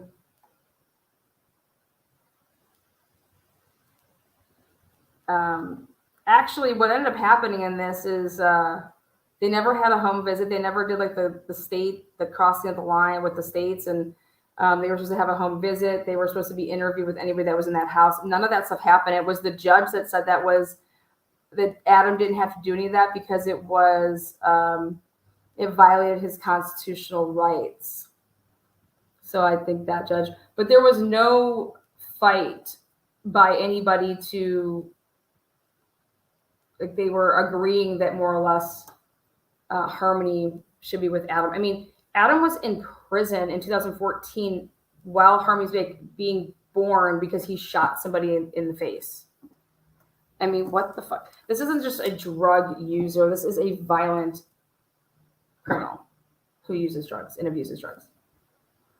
There are 2 different polls. We've been doing plenty of polling. 2 different polls here. I do believe that they're going to come back guilty. I think that the pressures, my personal opinion is if you take all the emotion out, Adam Montgomery had a chance to do the right thing if he truly didn't kill Harmony, and to come here and say what he did. And clearly his defense attorney couldn't get him to do that, because I think that would be something that I would be saying, but I'm not a defense attorney.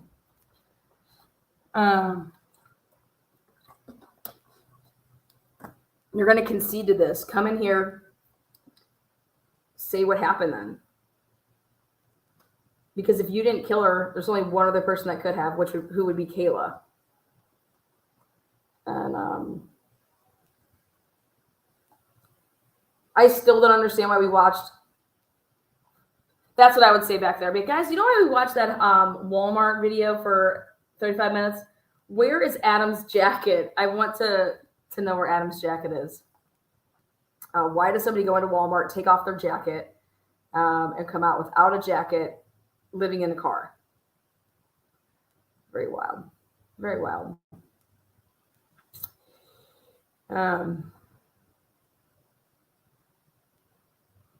Yeah, I agree. I agree with that. They're going to find him guilty, but I don't believe that they met the burden. And I personally don't agree. And I think that they have a decent appeal on the fact that that Home Depot crap, that should have been inadmissible. That is, Kayla never testified anything like that. Nobody testified to anything about that. And to just associate with an unsigned affidavit from your detective with the Home Depot and the withdrawal of the $500 and this happening in 22 minutes, guys. I broke that all down. The walk alone is 10 minutes from that bank, from that ATM. So then he has 12 minutes to then get in there, decide what he's buying, and then take it to, we all know what Home Depot is like. It's like a self-checkout pretty much now with everything, even back then. You have 12 minutes to do that, to get a grinder, get lime. It's 40 pounds. So you have to have like some type of cart. You're not going to have carrying your lime, carrying your grinder, carrying this extra battery because the grinder comes with one. Again, no testimony. And in fact, Kayla was like, she didn't identify that. She never testified that they walked to Home Depot. They did. That should have, and they put it in motion for that. And they did a reconsideration for that.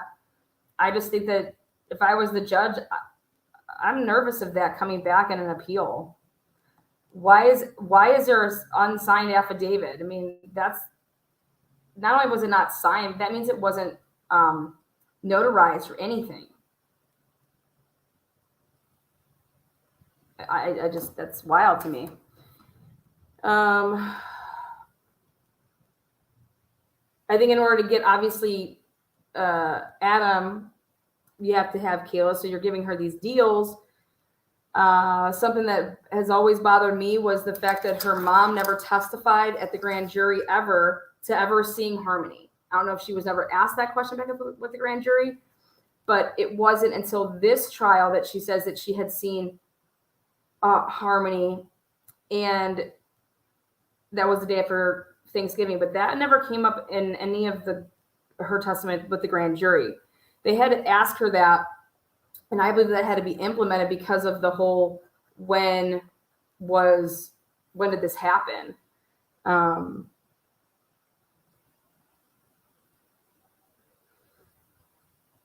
I loved Tone. He was like, he called Kayla out, was like, I never saw Harmony. I wasn't waving to anybody, and not to her, you know.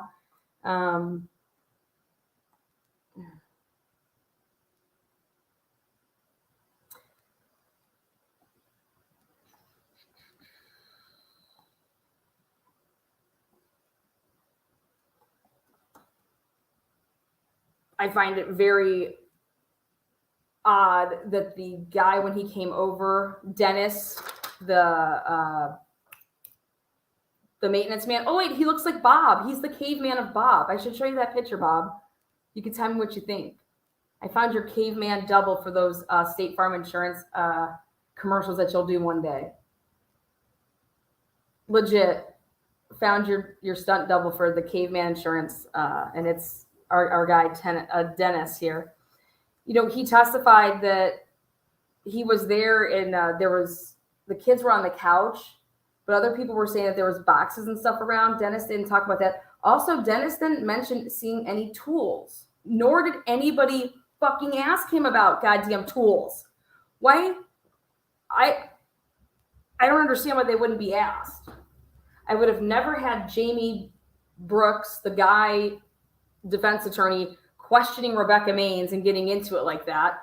No, I would have had Ellen 2.0. Oh, you're here for it? Let me show you your this is who you're going to do your State Farm Insurance. Let me go ahead and show you something here.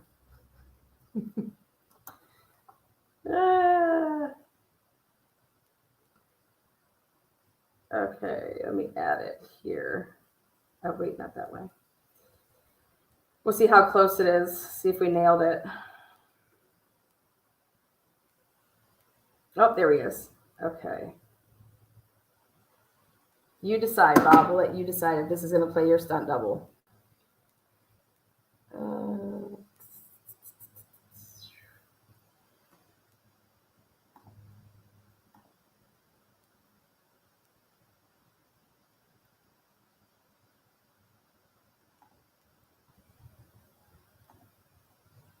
Okay, here we go. And 1, 2, 3, reveal.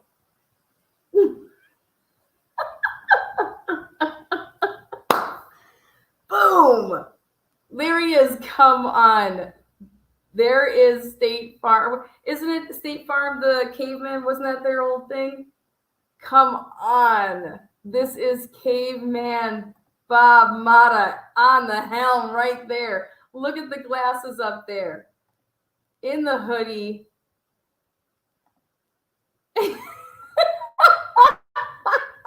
You can't tell me I'm wrong.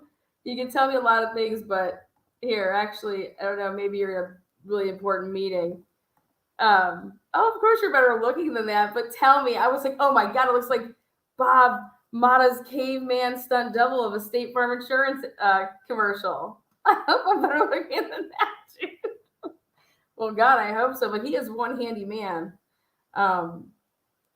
4 years later, how are you going to remember this? You know how many, you're a maintenance man. How many apartments are you in there? And he's over here talking about remembering everything. And I'm just like, okay, can we ask one question here? Did you see any tools? I mean, these people don't seem to clean up too well. So did you, see any, what was in the drain? What were you pulling out? Do you remember when you were snaking? Was it hair? Was it,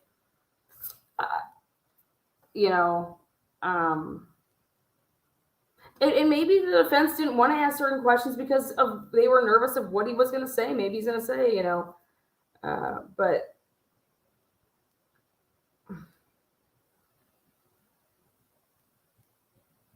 I think I have a pretty good fucking memory. And if I'm cleaning out apartments all the time and doing stuff like that,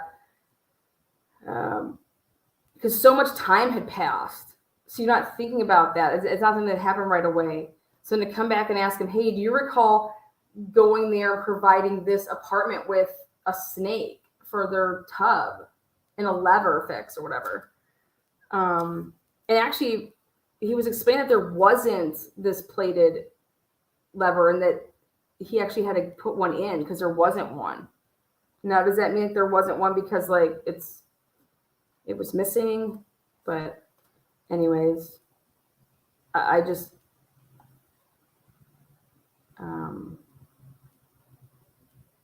you like that, Bob? There you go. Get a screenshot of that, and I want you to send that over to your wife and say, this is how little Lana thinks I'm going to age. No, tell her the truth. Tell her that this is your stunt double. Should we ever do a caveman commercial down the road? Oh, shit. But let's see.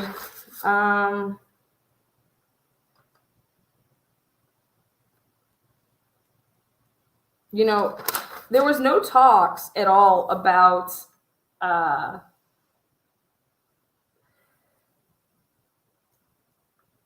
from literally after March of 2021, there's no testimony, with Kayla, even with anybody, on what Adam and Kayla were doing from March of 2021. I'm sorry, 2020. Like, what was going on? Like, Harmony should have started school. Okay. I get that it was COVID, so then schools weren't in session, so that probably affected that.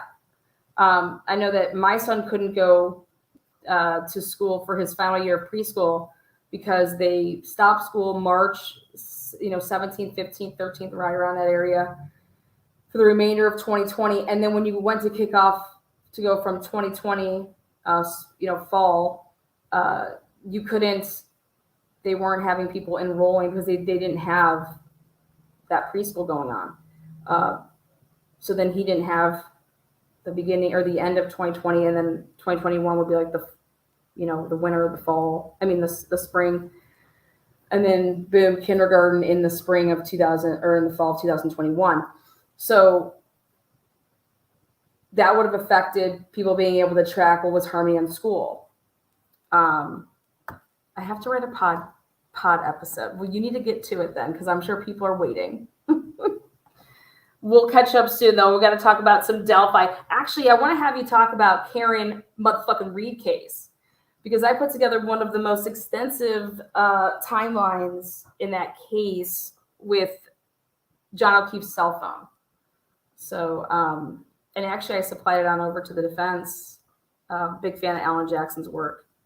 He very, very, very, very good. Love how he goes turn from prosecutor to defense attorney.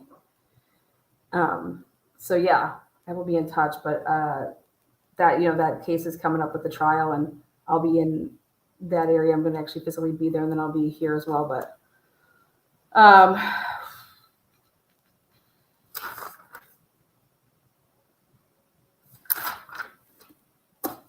But as I was saying, nobody talks about anything that Adam and Kayla did from March 2020. It's like after the whole U-Haul thing, we never hear anything about their lives. And so if he's this, controlling Kayla or afraid that she's going to go, tell the police on him, or that she could be possibly holding that over on him, then I think it would be important to talk about what they all did from March of 2020 to December of 2021, don't you think? So it's like, I'm covering the trial on my channel for sure. Yes, do it. Do it.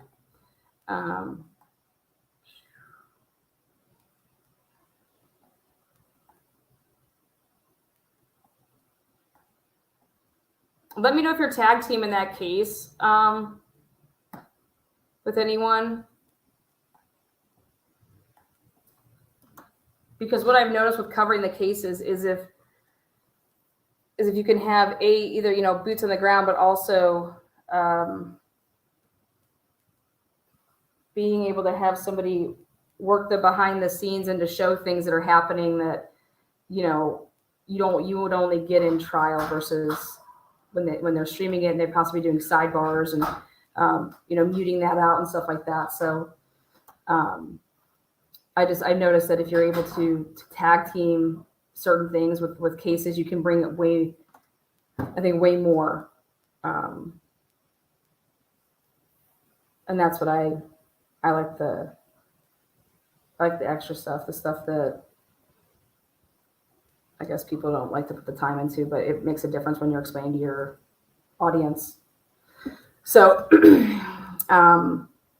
especially with the Karen Reed case, to see what is allowed and what's not allowed, what's going to be in. I can't believe that they're starting on March 12th. I seriously cannot believe that that's happening. Yeah.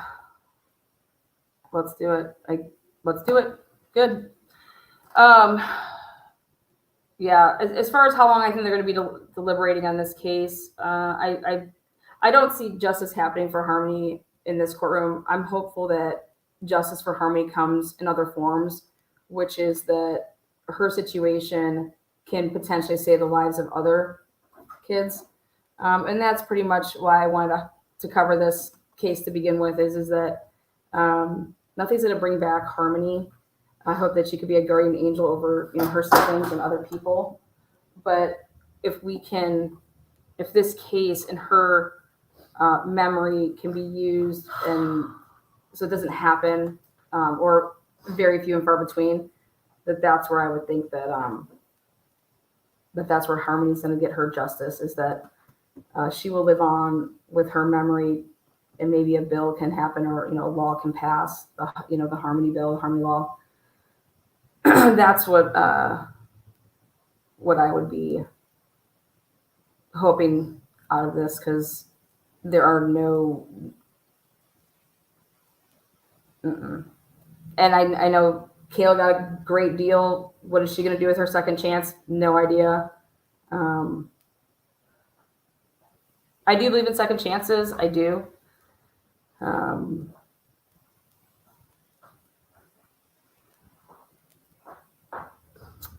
It's just a sad situation. In the court streaming, like judge in these upcoming trials or media. Yeah.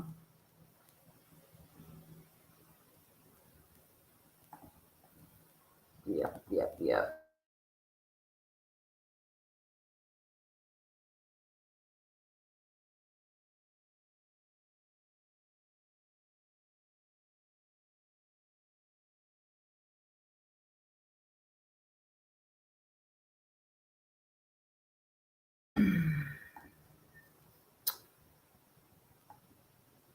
Who wants to come to the Jersey Shore this summer? Right here, the Jersey Shore.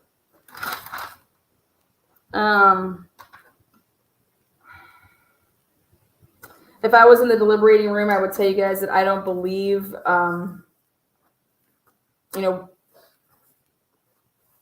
talk about everything that happened in the steps of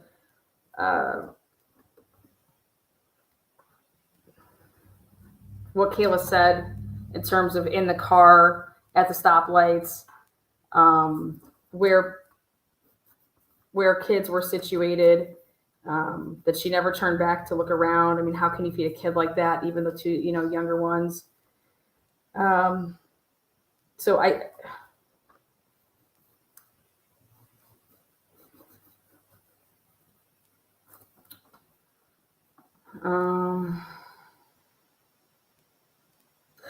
never understood throughout this case is why Tone, when he said that, he said that they never came up to the house.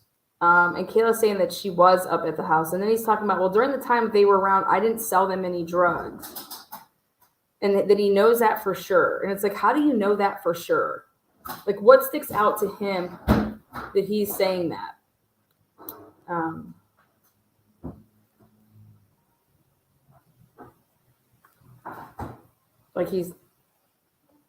I thought Tone was doing a great job testifying, and then something changed. And I don't know if he thought they were trying to trap him up on something, but something was really weird about that.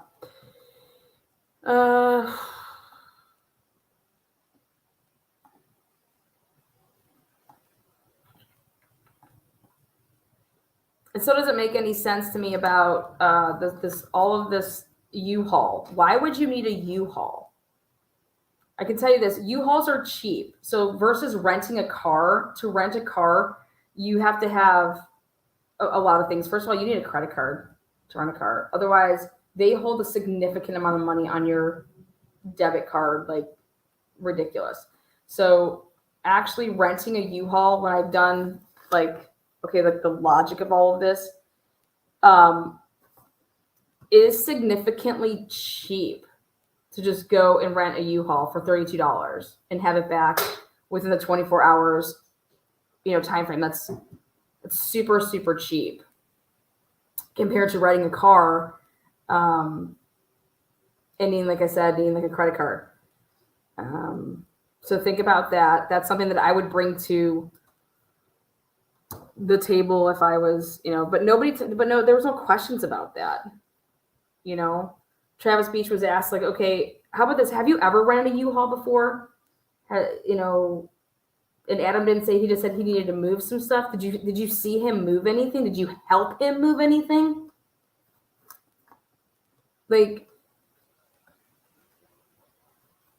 just think about all of that when someone's like saying like I put two and two together. What are you talking about? You put two and two together? What about like that night? Like, hey, I need you to rent me a U-Haul, and then you guys are all staying at the same hotel, and It's not just I want you to rent me a U-Haul. I fucked up. I need you to rent me a U-Haul. well, no, he said that, but how does a U-Haul solve any problems?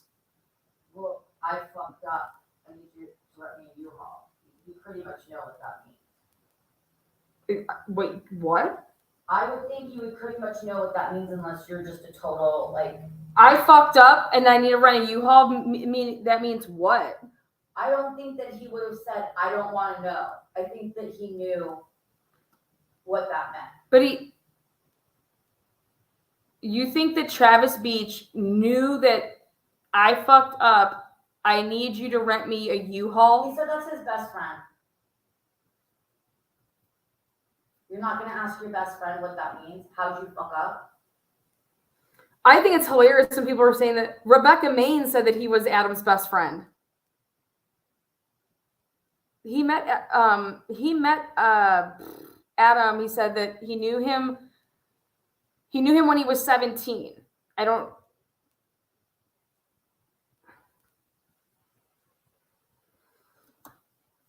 He's saying he didn't put two and two together though until the search then, right? People say a lot of things to absolve themselves and justify their actions. Sometimes you might not want to know what it is.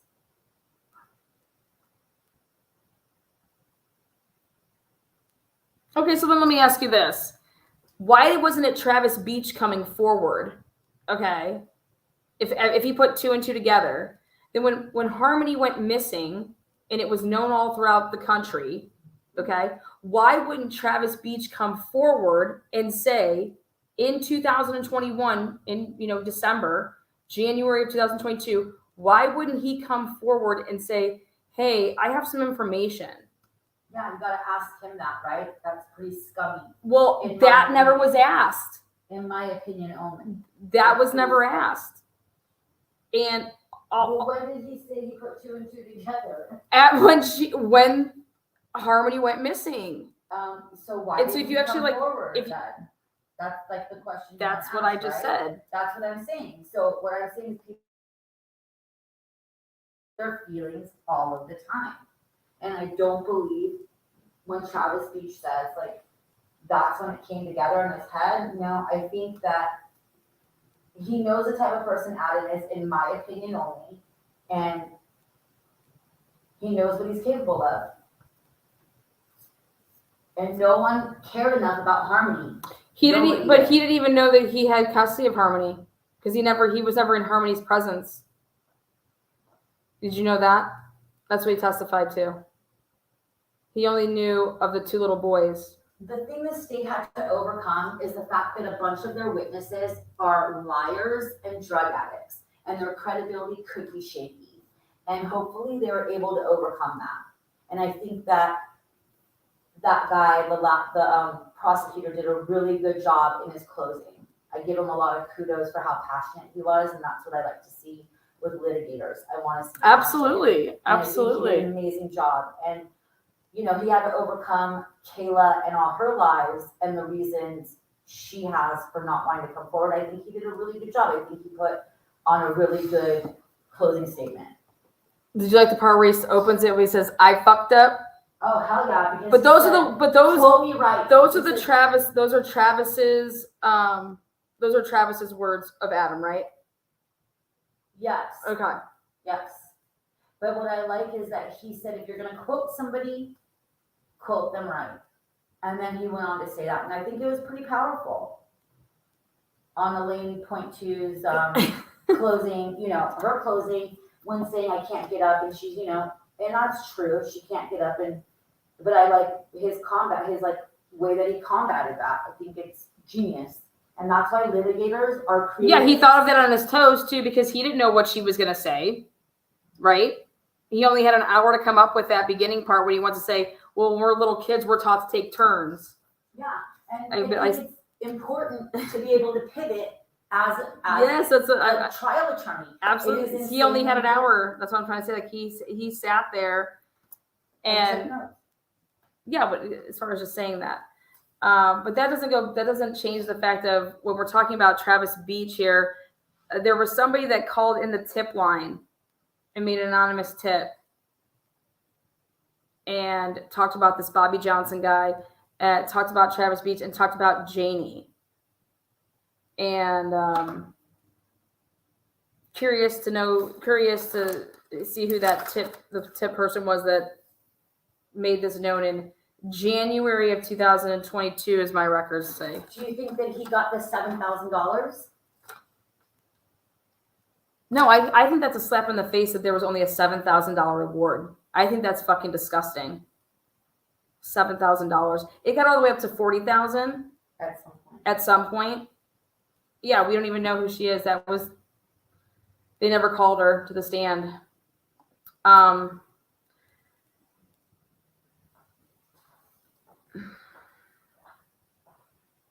I look at it this way. Either Adam did it or Kayla did it, or they both did it. I think that they're going to find him guilty. Why did they hide Brendan Middleton in it? Yeah, that was weird. Like, people should go back and look at that. Something is totally off with all of that. I just know that when there was a call that came in on the fact that Adam beat his child, the state had a chance in July to get her out of that situation. And that's where the change needs to come. And it's not just New Hampshire. It's not just Massachusetts. yeah, no, it's California everywhere. has a huge problem with that. They have the, Gabriel Fernandez. They have the Anthony Albios, and then they have the West Boys. And that's all with DCFS in California. Laws need to be changed. This is what I fight for all the time in California. And everyone needs to make their voices heard with this. They have one job, and that's to protect the innocence of people that can't talk for themselves, these kids. It's a very important job. Yeah. It should have never happened. No, he should have never had her to begin with. Exactly. And but I disagree with Travis Beach knowing anything about it when he says, like, I fucked up and what you need a U-Haul for. Like, I don't think he had any idea what that meant in any type of capacity. He hadn't seen Adam in years since before that was when he testified. It was like 2017, 2016, but they'd known each other since they were 17 years old. And then they just happen to cross paths at the mall. See, that's like the other thing. Well, here's the other thing that you don't get about drug addicts. There's things called felony favors, okay? And when you're going to do a felony favor, when you're in that type of circle, if you don't get the deets on all the felony favors you're about to commit, you're an idiot. So whether or not he knew, that's on him, and maybe God can tell or whatever, but you're doing a felony. Someone says, I fucked up, get me a U-Haul. I mean, I don't know. Like, was he offered a Then he says, he's like, I don't know. What ended up happening after he says I fucked up is that he says DCYF was after him, and that's something that was what the next sentence was. Okay, but with how would that be Travis's statements. But again, how would that be I fucked up? It would be like DCYF is a piece of shit. They're just coming after me for no reason. How would that be I fucked up? And what I'm trying to say is that if he's running from DCYF, he has other kids, and he should be concerned about those kids. Like, if DCYF is after you, like, dude, if you really truly care about kids, Right. So when you're talking about doing felony favors, you're supposed to get a rundown from your buddies and be like, yo, I'm gonna rent this U-Haul, but you're gonna tell me what I'm getting myself into. 100%. Unless you're an idiot, yes. Yes, it's a felony favor. I'm doing something where my name's going to be on something, and you're telling me you fucked up. Well, see that's the other thing is that come to find out, Travis Beach, I know, couldn't rent the U-Haul. I know. So then he had to ask somebody else. But first he thought it was his girlfriend. But then he never tells the person's name. Yeah, but he never tells the police that on his proffer. He had to talk to them twice. Which is like, why are you leaving Brendan Middleton out of this? Bizarre, but still, like, I'm sorry, Travis, you're an idiot. Like, that's my opinion only. Yeah, I think that they, and then what also doesn't make sense is homegirl doesn't have her ID, Brittany, and she's over here. Brendan was like, yeah, I was called into it because they didn't have their ID to like rent a car, to like be able to rent the U-Haul. So I did it, and then Brittany's over here telling us that she never rented it with her card. It doesn't. We have like multiple cards over here, but then there's this outstanding balance which nobody wanted to talk about. It wasn't even brought up. How do you $107.34 of an outstanding balance? Do you understand? How the fuck do you not question somebody on what those charges were for? Were those toll charges, or were those actually, like I was saying, from what I read, it's like using like a dolly and not returning it, taking the packaging that you have, like the pads, like the moving pads that come in, and they're not in there when you return it. Okay, so they charge you for that shit. It could be the toll, but that could have come out. surcharges. Why did you need to take the pads out? And that would have even, I think, increased to show that whatever you were using with the U-Haul. You mean motive? It would have It just shows that if you were just using it to move stuff, okay, you wouldn't need to get rid of the moving pads that come with it and are sitting there for you to use. But if you keep them, they charge you for that. You know, These drug addicts are over here selling moving pads. well, I know. I think that nobody was selling that. No, you don't know he that. used it to dispose. That's how it could look. I'm just telling you, don't sell anything. But they didn't talk about any of that in the case, and I'm just like, I think I'm shocked. I'm shocked because you want to, go hard. Well, hopefully, I just wish there was a way to say, listen, we need to know where her body is and finally put her to rest, because this always is going to come I back talked to about her. that earlier and said that he's already testifying that he, pleaded guilty, conceded to that part. So saying where, him testifying to that stuff would, yeah. Anyways, I don't believe that every single person up there told the truth. I believe that they don't even know the truth because they don't remember things because it was so long ago and they were all fucking doped up. That is my personal opinion. Okay, that you're not going to remember things when you were just getting blasted. And then if it's not something that, it was so long, so much time had passed when they were questioned on it to be like, okay, hey, do you remember? Like, wait, okay, yeah, no, I remember. Yeah, we went and rented a hotel room. Okay, yeah. Oh, yeah, or they asked for a U-Haul. That's right. Mm-hmm.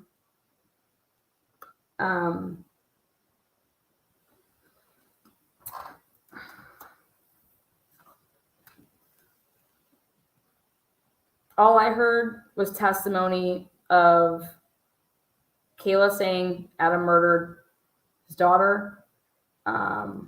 Secondary was like beating her. I don't know if that intention was to kill her.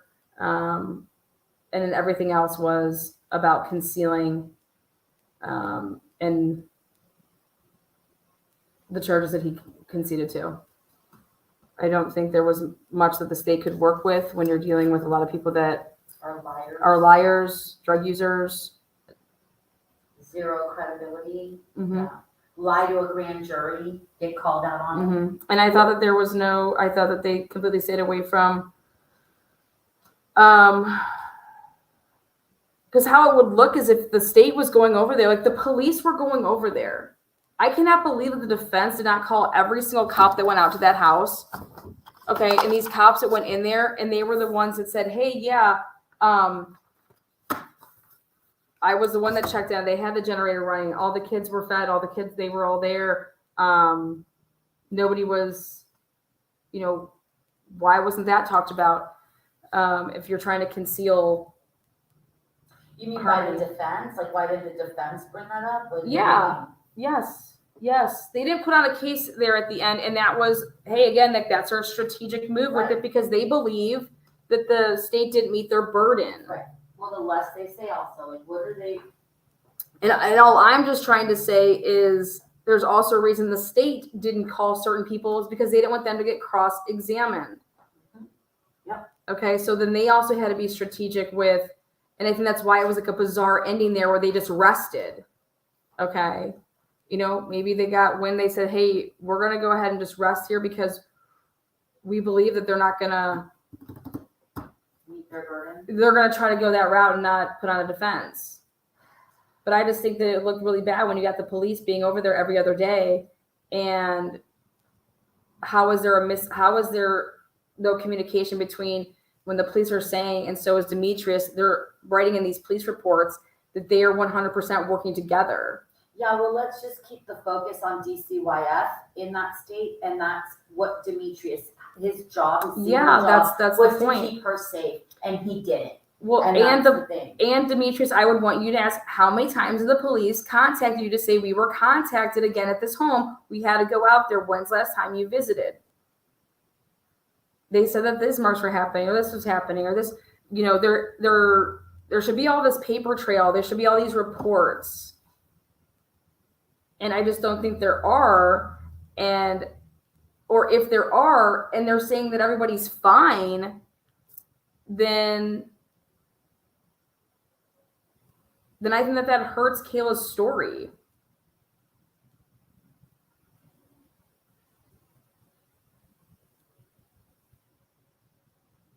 I think that Kevin Montgomery got up there. He did not want to testify. And I think that he told the truth. I think that he also was the anonymous caller. And he started ripping off all the people that he called to tell this to. And I wanted to know, did you call Crystal? So I want to go back and listen to that testimony. I mean, I don't know if he would have been able to get in touch with Crystal, but that would be the person that you would want to contact if you were truly trying to help. You contact the other parent, right?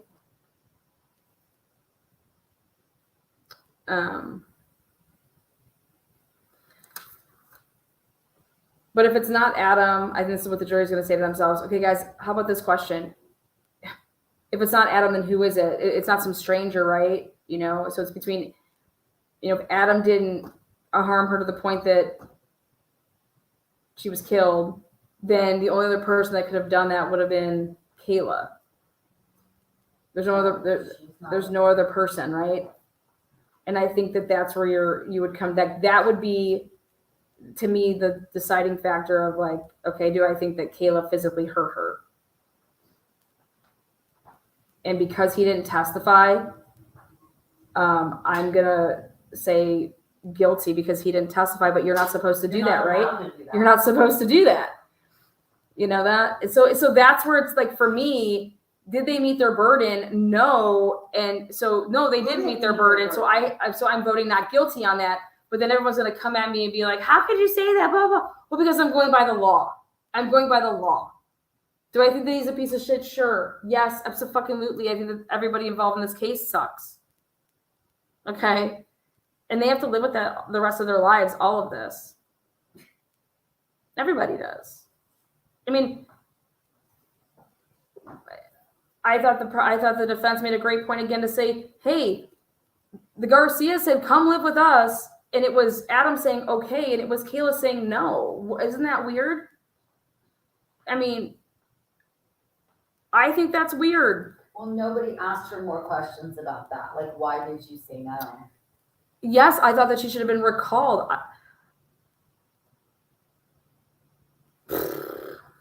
Listen, it's about. I think the defense was overwhelmed too. It was just two of those people right there. I didn't see any investigators sitting at that table. I didn't see. I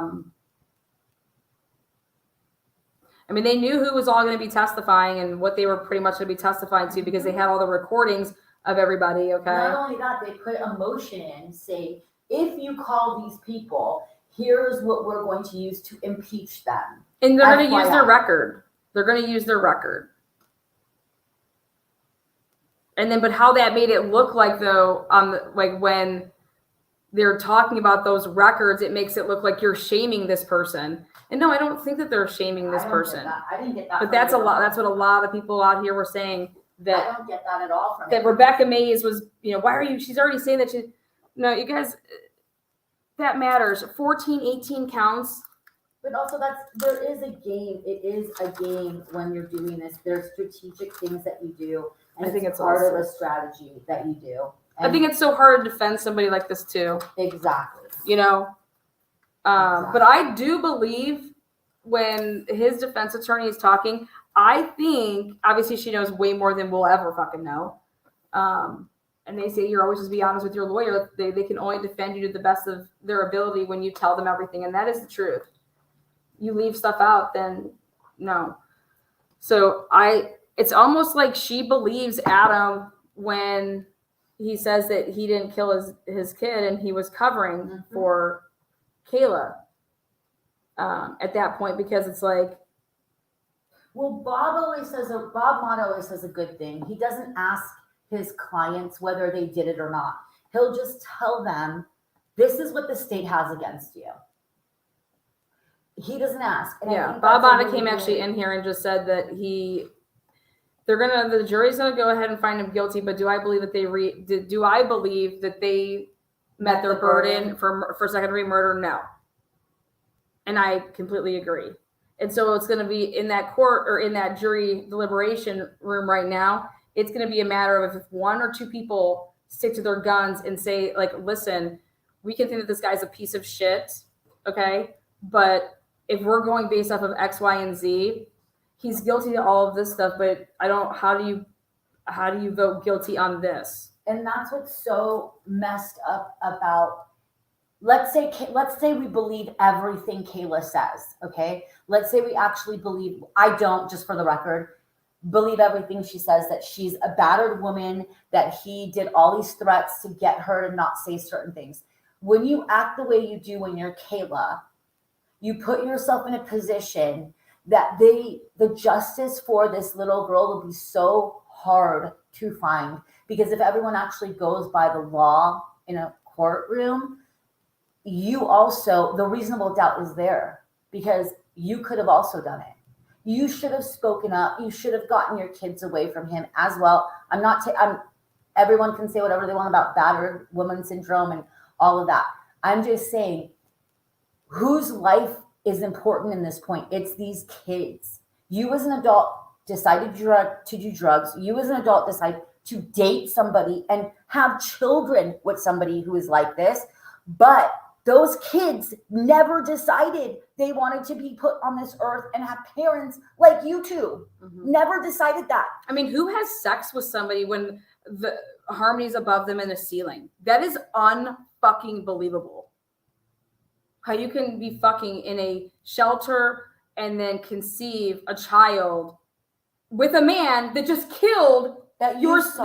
that you saying that you just witnessed this man with his bare hands kill a child. Right. I mean, and these are the That things is not. That is. that will bring reasonable doubt. And while Lana's getting sick here, I rarely will get sick. I God. legitimately threw up at her during her testimony because it bothered me that much. And you have a responsibility as a parent, and I would be that jury member that held out, and people would be like, "What the fuck is going on?" And I would just say, listen, he's going to serve 60 fucking years for those guns. He's going to serve this. Motherfucker's never getting out. you're not supposed to be thinking that way. But though. if they're going to come at me and try to tell me to think a certain way, that's the type of talks that's going to be happening in a room like that, though. But you cannot. I'm trying to simulate it for my crowd here, okay? If you were to say he's going to be serving time for weapons, like that would No, not I'm be saying when you allowed. want to be, I'm trying to simulate what's going on in that room right now. And what's going on in that room right now, If they're going by. if you're going by the law, if there's anybody that's going to be a stickler and say that, then they're going to put peer pressure on you. And guess what? It was just ruled in the Murdoch murders when it just came out, when they did this appeal. There is peer pressure in that room.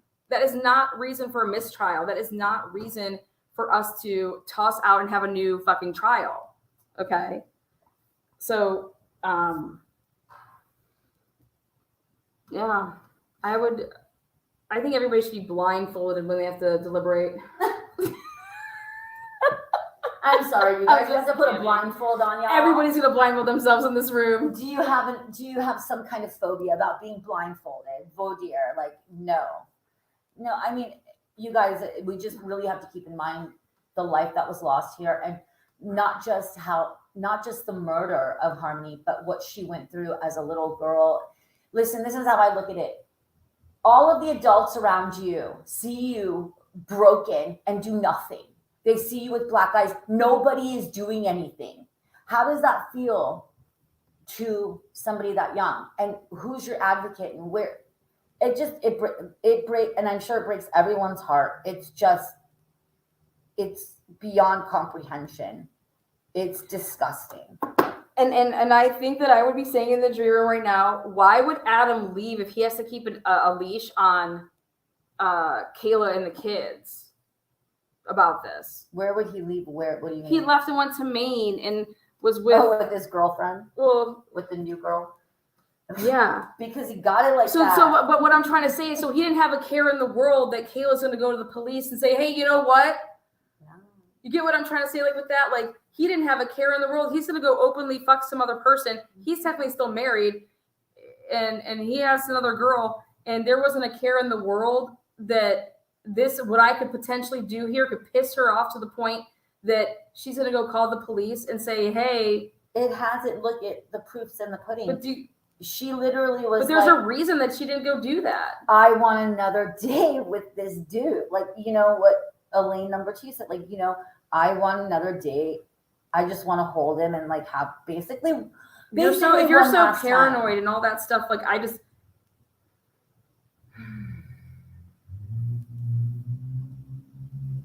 How about when she got the restraining order against him because he punched her in the face, and so there was that restraining order. Why didn't she tell the truth then? Why didn't Kayla tell the truth then?